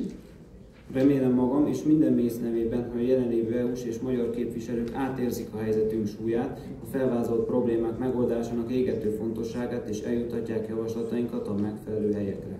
I hope, on behalf of myself and all beekeepers, that the European and Hungarian representatives will understand the gravity of our situation and the urgent need to solve the problems outlined above and take our proposals to the appropriate competent places. Végezetül méhészetű mottójával szeretném megköszönni a megtisztelő figyelmet, vegyen magyar termelői mézet, ettől legyen édes hazánkban az élet. Finally, I thank you for your kind attention with the motto of our beekeeping. Please buy Hungarian honey. This is going to make life in our country sweet. Köszönöm szépen.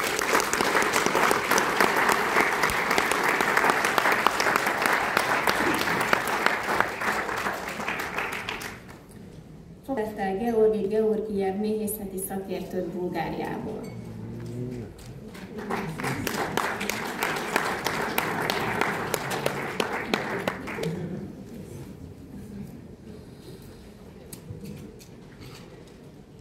Здравейте! Казвам се Георги Георгиев и съм трето поколение пчелар. Семейството ми е свързано с пчелите от дълги години, като се надявам нашата семейна традиция да бъде продължена. Пчелите са забележителни същества, които дават много уроци на нас хората, най-вече за обществата, в които живеем. От тях може да се научим на дисциплина, трудолюбие и жертвоготовност в името на общото благо. A nevem Georgi Georgiev, és harmadik generációs méhész vagyok. Családom már sok éve foglalkozik méhekkel, és remélem, hogy folytatni tudom családi hagyományainkat. A méhek figyelemreméltó teremtmények, amelyek sok tanulsággal szolgálnak nekünk, embereknek, különösen a társadalmak számára, amelyekben élünk. Tanulhatunk tőlük fegyelmet, szorgalmat és áldozatvállalást a közjó érdekében. В днешно време само любовта към пчелите помага оцеляването на пчеларството в България. Трудът на пчеларите става все по-труден и все по-неоценен. Пчеларите производители се сблъскват с редица промени в климата, безконтролния внос от трети страни, безхаберието на управляващите в Брюксел. Ma már csak a méhek iránti szeretet tartja életben a méhészet fennmaradását Bulgáriában. A méhészek munkája egyre nehezebbé válik, és egyre kevésbé becsülik meg őket. A méhészek szembesülnek az éghajlat hirtelen változásával, a harmadik országokból származó ellenőrizetlen importtal, a brüsszeli kormány nem törődömségével. Рано на пролет започва поредица от дъждове. Следва продължителна суша, а температурите през зимата са необичайно високи и пчелните семейства изчерпват bързо своите хранителни запаси. Kora tavasszal esőzések sorozata kezdődik, amelyet hosszantartó szárazság követ. A téli hőmérséklet pedig szokatlanul magas, és a családok gyorsan kimerítik élelmiszerkészleteiket. Промените в климата, а карат нозематозата не са такъв проблем, колкото безхаберието на управляващите в Брюксел, които позволяват заливането на европейския пазар с нискокачествени пчелни продукти от трети страни, налагат дъмпингови цени и обричат на гибел дългогодишни пчелни стопанства и пчеларството като цяло. Az éghajlatváltozás, az atkák és a nozematózis nem jelentenek akkora problémát, mint a brüsszeli kormány gondatlansága, amely lehetővé teszi, hogy az európai piacot elárasszák a harmadik országokból érkező rossz minőségű méhészeti termékekkel dömpingáron, és a régóta működő méhészeteket és a méhészkedés egészét mindez a végzetébe taszítja. За пчеларите и земеделските производители в Европа има забрана за използване на антибиотици и редица препарати за растителна защита. Тези забрани не важат в трети страни, но продукцията им се продава безконтролно на европейските пазари. Още по-лошо, продукцията от трети страни се вкарва в преработвателни предприятия на територията на ЕС, смесва се с пчелен метод европейски производители и се продава като произведена в Европейския съюз. Az EU-ban a méhészek és a gazdák számára tilos az antibiotikumok és egy sor növényvédőszer használata. Ezek a tilalmak nem vonatkoznak a harmadik országokra, de termékeik ellenőrizetlenül bejuthatnak az európai piacokra. Ami még rosszabb, hogy a harmadik országokból származó termékeket az EU területén lévő feldolgozó üzemekbe juttatják, európai termelők mézével keverik össze, és az EU-ban készült mézként forgalmazzák. За нас от Възраждане, пчеларите в България, е изключително важно вносът от трети страни да бъде осветлен, максимално ограничен и потребителите да бъдат наясно, когато им се предлага пчелен мед от Китай, Украина, Индия, Турция или друга държава. В повечето случаи те не биха си го купили. Rendkívül fontos számunkra, az újjászületés párt és a bolgár méhészek számára, hogy a harmadik országokból származó importot elkülönítsük, a lehető legnagyobb mértékben korlátozzuk, és hogy a fogyasztók tisztában legyenek azzal, ha Kínából, Ukrajnából, Indiából, Törökországból vagy bármely más országból származó mézet kínálnak nekik. A legtöbb esetben egyébként ezeket nem vásárolnák meg. ЕС внася хиляди тонове пчелен мед от трети страни, без да се фокусира върху това същите да бъдат произведени в страните членки. С лекота се пропилява гигантски пазарен потенциал и възможности за дребни и семейни производители в цяла Европа. Az EU több ezer tonna mézet importál harmadik országokból, anélkül, hogy arra összpontosítana, hogy ugyanezt a mézet a tagállamokban termeljék. A kis és közepes méretű családi termelők számára Európa szerte óriási piaci potenciált és lehetőséget jelent, amit egyszerűen semmibe vesznek. Същата е ситуацията и в много други сектори на производство на храни. Европейския съюз не произвежда достатъчно и става зависим от вноса. Време е България, Унгария, Словакия и цяла Европа да се управляват от хора, които пазят, помнят и развиват традициите на европейската цивилизация. Ugyanez a helyzet az élelmiszertermelés számos más ágazatában is. Az EU nem termel eleget, és egyre inkább importfüggővé válik. Itt az idő, hogy Bulgáriát, Magyarországot és egész Európát olyan emberek kormányozzák, akik megőrzik, emlékezetükben tartják és fejlesztik az európai civilizáció hagyományait. Време ни е за възраждане на нашите родини и цяла Европа. Заедно можем всичко. Thank you very much. Eljött az újjászületés és a Mi Hazánk ideje, nem csak hazánkban, hanem egész Európában. Együtt bármire képesek vagyunk. Köszönöm szépen.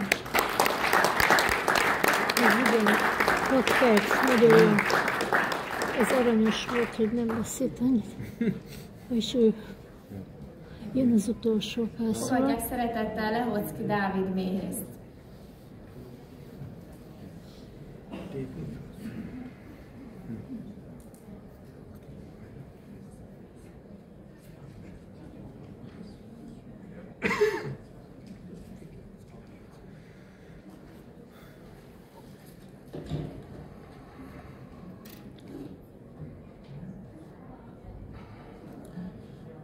Napot kívánok mindenkinek! Lehocki Dávid vagyok, Órád megyéből, egy kis faluból, Varsányból. Good afternoon. My name is David Lehocki. I am from a small village, Varsany, in Nógrád County.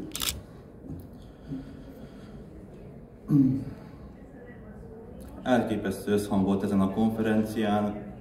Én nagyon szeretném ezt majd látni az Unióban is, ezt az összhangot. There has been an exceptional harmony of opinions, of atmosphere here at this conference, and I would like to see the same at the level of the EU.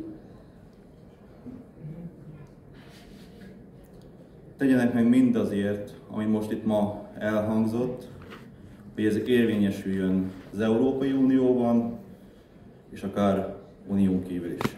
So please do your utmost so what you could hear today can be enforced also within the EU and probably beyond it too.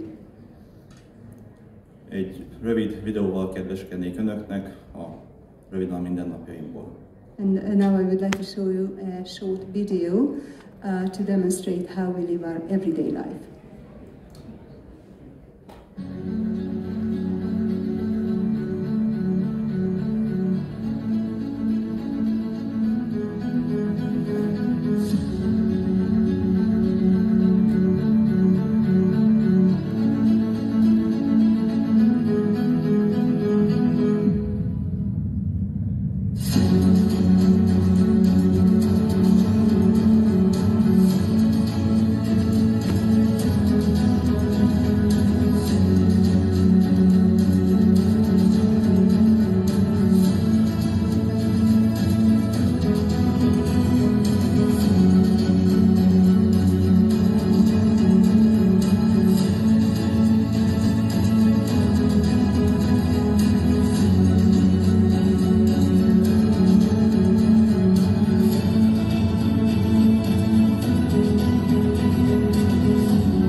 Én egy első generációs méhész vagyok. I'm a first generation beekeeper. 2016-ban kezdtem a méhészkedést 3 méh családdal. I started beekeeping in 2016 with 3 bee colonies. A szakmám bútorasztalos. 2013-ban Magyarország legjobb bútorasztalosa volt. My profession is that I'm a joiner. I do furniture, and in 2013 I was the best in Hungary in this profession. A méhészkedés úgy jött számomra, hogy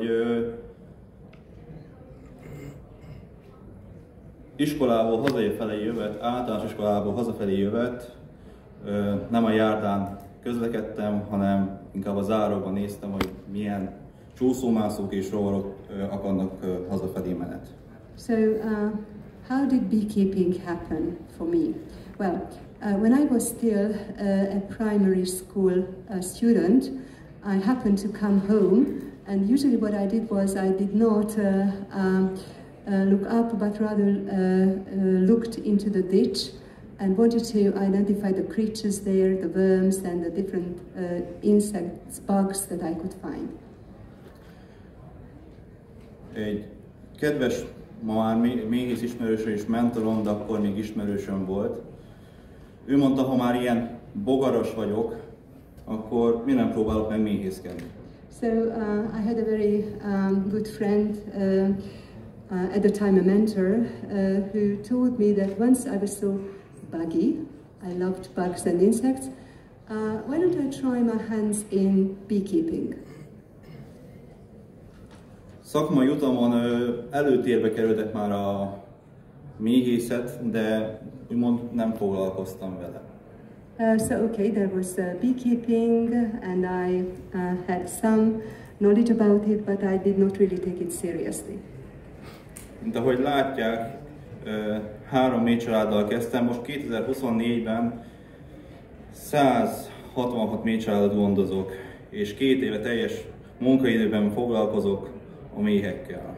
So I started beekeeping with 3 bee colonies, and by 2024 I'm now caring for 166 bee colonies, and I have been doing this full time for 2 years.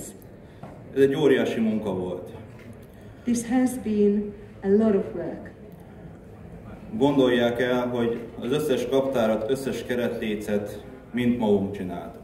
So just think about it that all the hives, all the frames, everything has been made and developed by ourselves. 2 éve édesapám is csatlakozott a méhészetemhez. And 2 years ago, my father joined my beekeeping business. Úgy látom, hogy jók vagyunk benne, és ez a jövő. And as far as I can see, we are very good at it, and this is our future.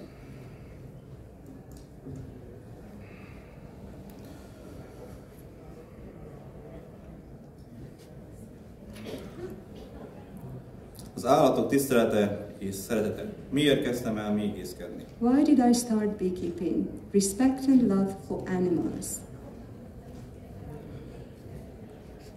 Környezeti és ökológiai hatásai. Environmental and ecological impact. Mint említettem, egy kis faluból származom, Nógrád megyéből, Varsányból. As I mentioned, I come from Varsany, a small village in Nógrád County. Ez egy 1500 lélekszámú lakosság, inkább már lassan az alatti, mert a fiatalok sajnos elköltöznek. The number of the population is 1500, 1500, and even less because most young people move away from the village now. A falunak értéket teremtek nem csak beporzással, hanem egészséges élelmiszerrel. And I try to create value here, not just by the fact that there is pollination happening, but also by providing healthy food. És itt van a következő pont, egészséges termékek előállítása. And the next point is, as you can read, production of healthy natural products. Méz és mézeti termékek biztosítása közvetlenül a fogyasztóknak fogyasztói barát ára. And honey and honey-based products delivered directly to the consumers. Ezzel a fogyasztóim egészségét megőrizve. And in this way I take care of the health of the consumers. Kihívás és tanulás. But it's also a challenge and learning. A méhészet minden évben más és más, egy mezőgazdasági ágazat. Beekeeping, well, it is a varied thing, but among other things, it is a sector or subsector of agriculture. Pont ez volt benne a kihívás, mivel minden év más, hozzá alkalmazkodni, gyorsan döntéseket meghozni. And why I am saying that this is a challenge is because every year in agriculture is different. We have to adjust to the circumstances, and we have to take the decisions in a very fast way. Méhek szerepe a világban. And now this is about the roles of bees in the world. A vadon élő beporzók szinte teljes mértékben eltűntek, és a jövőnk a házi méheken múlik. The wild pollinator bees have almost completely disappeared, so our future depends on domestic bees. A méhek fenntartják élővilágunk sokszínűségét. Bees maintain the diversity of our wildlife. Méhek által végzett beporzás döntő szerepet játszik a mezőgazdaságban. The pollination carried out by bees plays a crucial role in agriculture. A méhészeti termékek jótékony hatásai.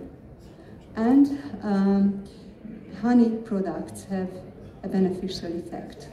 Ami nagyon fontos és kiemelném, hogy a méz nem csak édesítőszerként, hanem gyógyszerként is alkalmazható. And there's something which is very important, and I'd like to call attention to this, that honey can be used not only as a sweetener, but as medication also. A méhek gyógyításra is használhatóak. Bees actually can be used as a therapy, as a treatment, as a cure. Itt kiemelném az apiterápiát. And here I'd like to mention apitherapy. Pár példa rá. Couple of examples. Mélyszórásterápia. There is the bee sting therapy.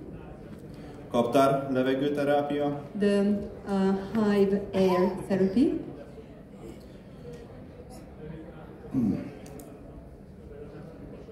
És mélyrezgés terápia. And there is the bee oscillation therapy.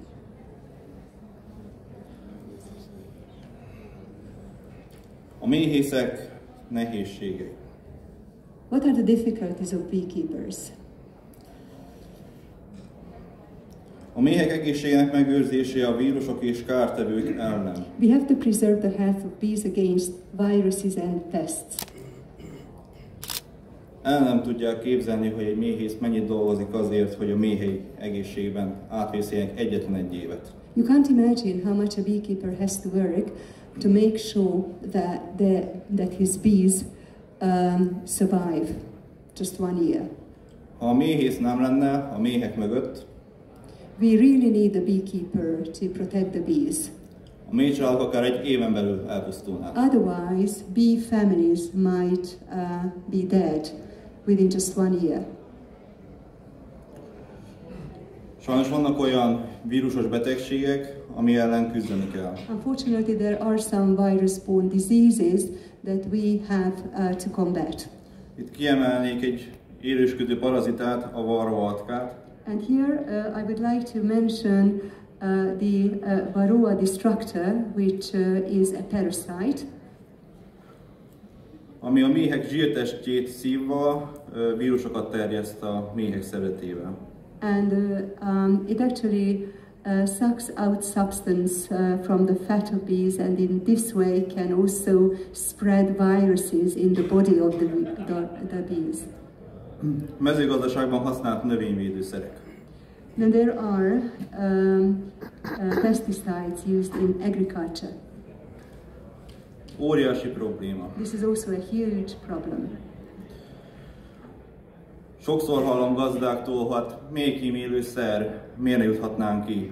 Often I can hear it from farmers that, well, this pesticide will not hurt, will not damage the bees. Why should we not spray it? Why should we not use it?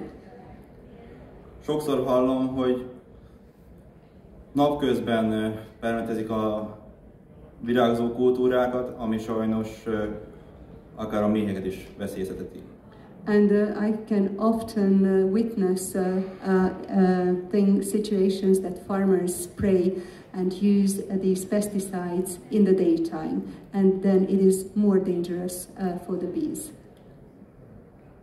Sokszor hallom, hogy mivel méhkímélőszer, így bármikor ki lehet juttatni ezt a szert. And I often hear the claim, well, that this pesticide will be just good because it does not harm, does not damage the bees, so we can use it harmlessly.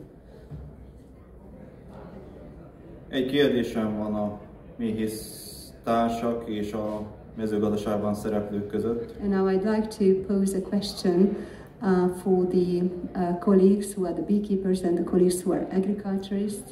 Jussunk kompromisszumra. We should have a compromise. Permetezni éjszaka napnyugta előtt egy órával lehet. So we should agree that if you want to spray, do it at night or at least 1 hour before sunset. Így a növényben következő nap hajnalára már a növényben felszívódott az a szer, ami a méheket esetleg már nem bántja. And then that will mean that particular pesticide has already been absorbed by the bees before the morning, so it will not cause any harm to them. Hallok ilyet, hogy kombinált szereket használnak a gazdák. And I can also hear some news about combined pesticides used by the farmers. ami annak a veszélyét okozhatja, mivel kombinálva van a szer, nem tudjuk, hogy mit eredményez a méheknél együttes hatása. And then if it is combined, we do not know how it is going to affect the bees and what result their use will be. Időjárási viszonyokkal szembeni. And we have to take into consideration the weather conditions as well. Enyhe tél. If the winter is mild, száraz nyár, or there is drought in the summer, virágzáskor betörő hideg front, ez mind nehézségek a mézeti ágazatban. Or there is a sudden cold front coming in when there is blossoming or flowering, but all these things are very difficult for agriculture. Méhészek piaci nehézségei. And what are the market difficulties of beekeepers? Elképesztő jó gondolatokat hallottam itt ma. We have heard extremely good ideas here today. És csak megerősíteni tudom ezeket. I can only confirm all of them. Mézimport érkezik Európába, a magyar piacra is. There is import of honey coming from outside the European Union also to the Hungarian market. Elsősorban úgy gondolom, hogy a mézet úgy tudnánk megvédeni európai szinten, hogy a természetes mézet nem fogják keverni, vagy ennek előnyt élvezzenek, a természetes mézet nem keverhetik akár mesterségesen állított mézekkel. So I think that the way to protect our apiaries in Europe is by way of not allowing that natural honeys are mixed with, say, artificial honeys. Fontos a természetes méz védelme. It is very important to protect natural honey. Sajnos az importok csökkentik a magyar méz értékét. Unfortunately, imports will reduce the value of Hungarian honey. A magyar méz nagy mennyiségben csak bekerülési áron lehet értékesíteni. And Hungarian honey can only be sold in large quantities at a low price. Itt kiemelném, hogy 2021-es árakhoz képest 2024-es árak konkrétan a felére csökkentek. So compared to 2021, the prices in 2024 are exactly the half of those prices in 2021. Megoldások. What is the solution? Méhészeti ágazat védelme, nagyobb támogatása. We have to protect and better support the beekeeping sector. A magyar méz előnyt élvezzen az import mézekkel szemben. Hungarian honey should enjoy an advantage over imported honey.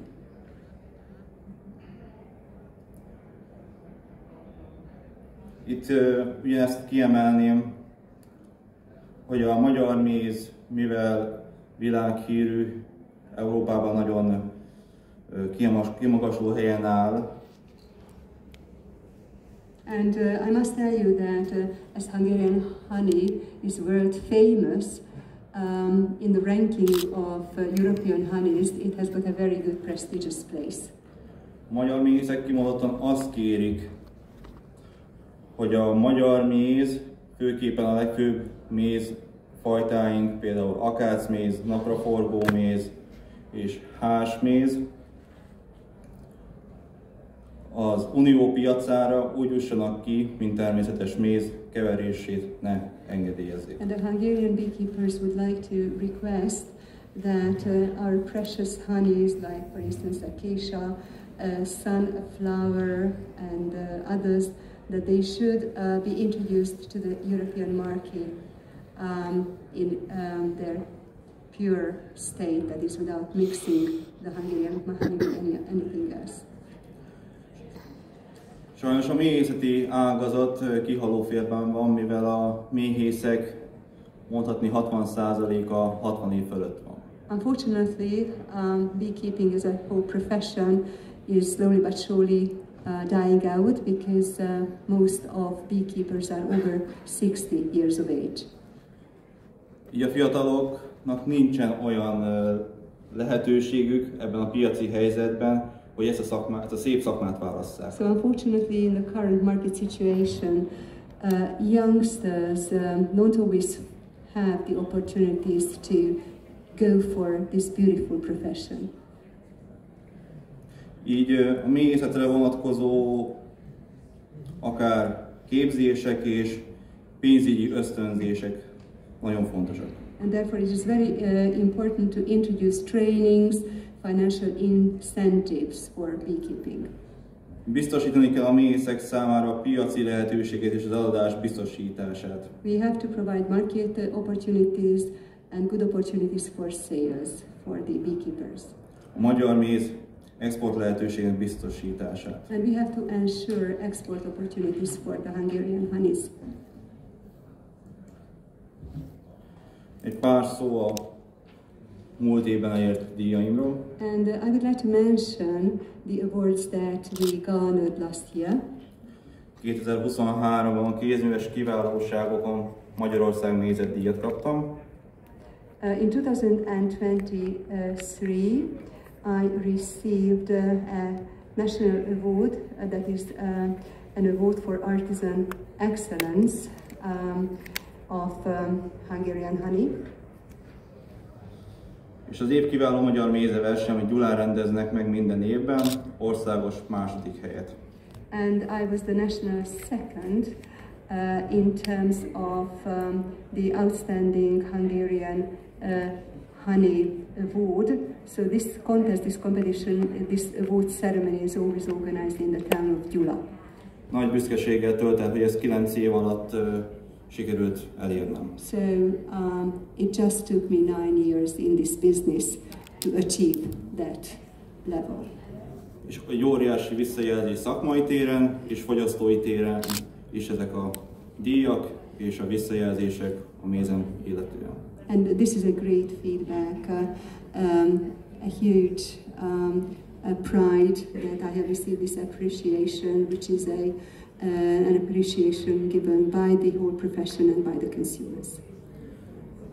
A felkérést azért kaptam, mivel fiatal vagyok, így talán a fiatalságnak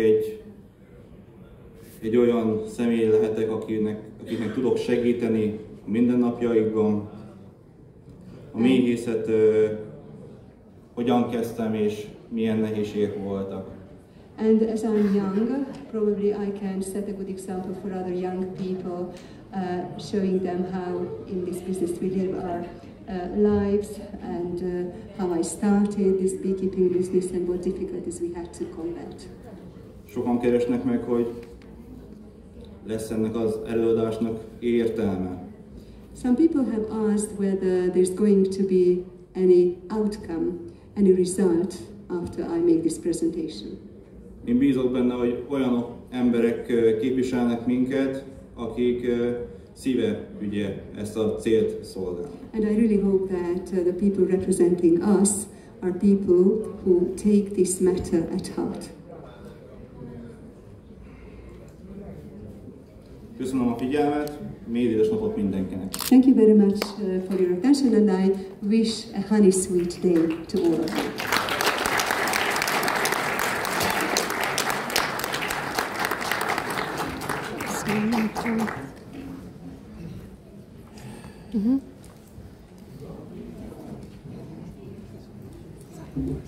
Tisztelt vendégeink, köszönöm, hogy eljöttek erre a konferenciára, most pedig Szentléleki Krisztina következik, aki egy petíciót fog átnyújtani, ehhez az EP képviselőket szeretném, hogyha ide fáradnának. So dear friends, thank you for having come to this conference.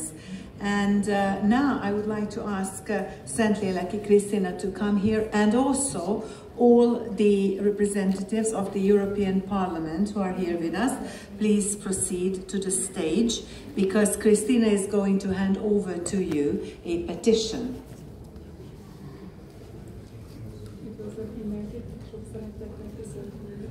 So welcome to everyone.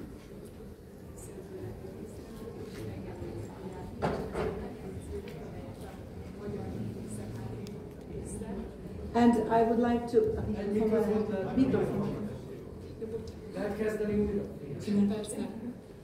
Tehát köszöntöm Önöket, és köszönjük szépen, hogy eljöttek erre a méz konferenciára és vására. Thank you for coming here to this honey fair and conference. És mint egy összefoglalóját ennek a konferenciának szeretnénk átnyújtani ezt a petíciót, melyet a magyar méhészek állítottak össze. And as a summary of this conference, we would like to hand over to you this petition, put together, compiled by the Hungarian honey makers, bee farmers. Azzal a célral készült ez a petíció, hogy legyenek kedvesek képviselni az ő érdekeiket az Európai Parlamentben. And the goal of this petition was that please represent the interests of the honey makers, the bee farmers in the European Parliament. Hálásan köszönjük előre is ezt a segítséget, és köszönjük, hogy itt voltak velünk. And we are very grateful for your help in advance. And once again, we would like to say thanks for you for being here with us today.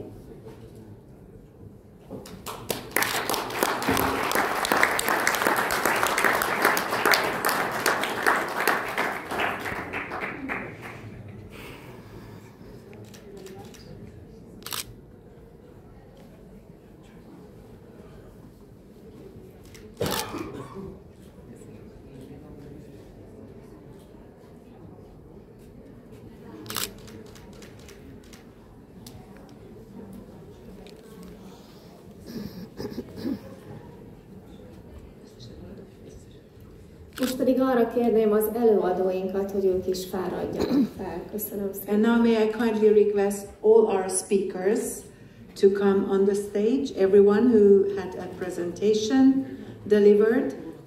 Tehát minden előadót, akinek előadása volt, aki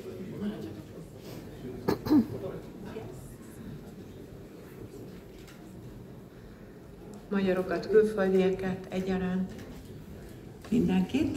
So all the speakers, everyone who had the presentation, minden előadót, akár magyar, akár külföldi.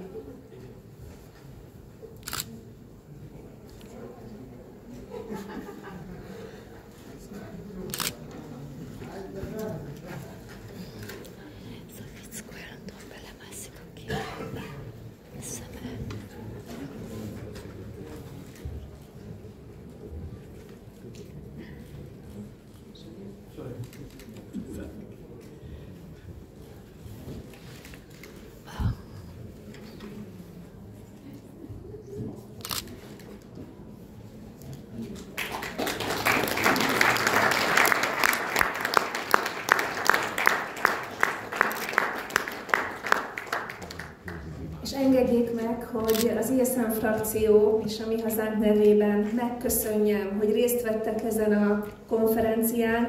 Nagyon szépen köszönöm a részvételüket, külön kiemelve a külföldi előadóinknak, hogy megtiszteltek minket ma a jelenlétükkel, és bár a petíciót még nem volt időm elolvasni, biztosíthatom önöket, hogy az ISM frakció nevében is, hogy mindent meg fogunk tenni azért, hogy ne csak a méhészeknek, de minden őstermelőnek, kis- és középvállalkozónak segítsük a jövőjét és a megélhetését, és harcoljunk a nemzetünk jövőjéért az Európai Unióban. Úgyhogy köszönöm szépen, hogy itt voltak, és kívánok további nagyon-nagyon szép napot a Hungulfon és a mézvásáron is. Köszönöm szépen!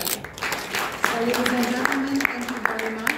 And I can tell you and promise you that on behalf of the ESM parliamentary group, we will do our utmost to make it happen, whatever you have described in the petition, which I did not have the chance to read as yet, but we will definitely turn all stones. I very much hope that we will be able to help you.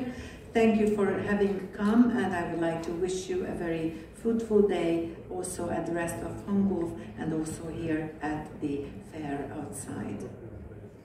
Thank you.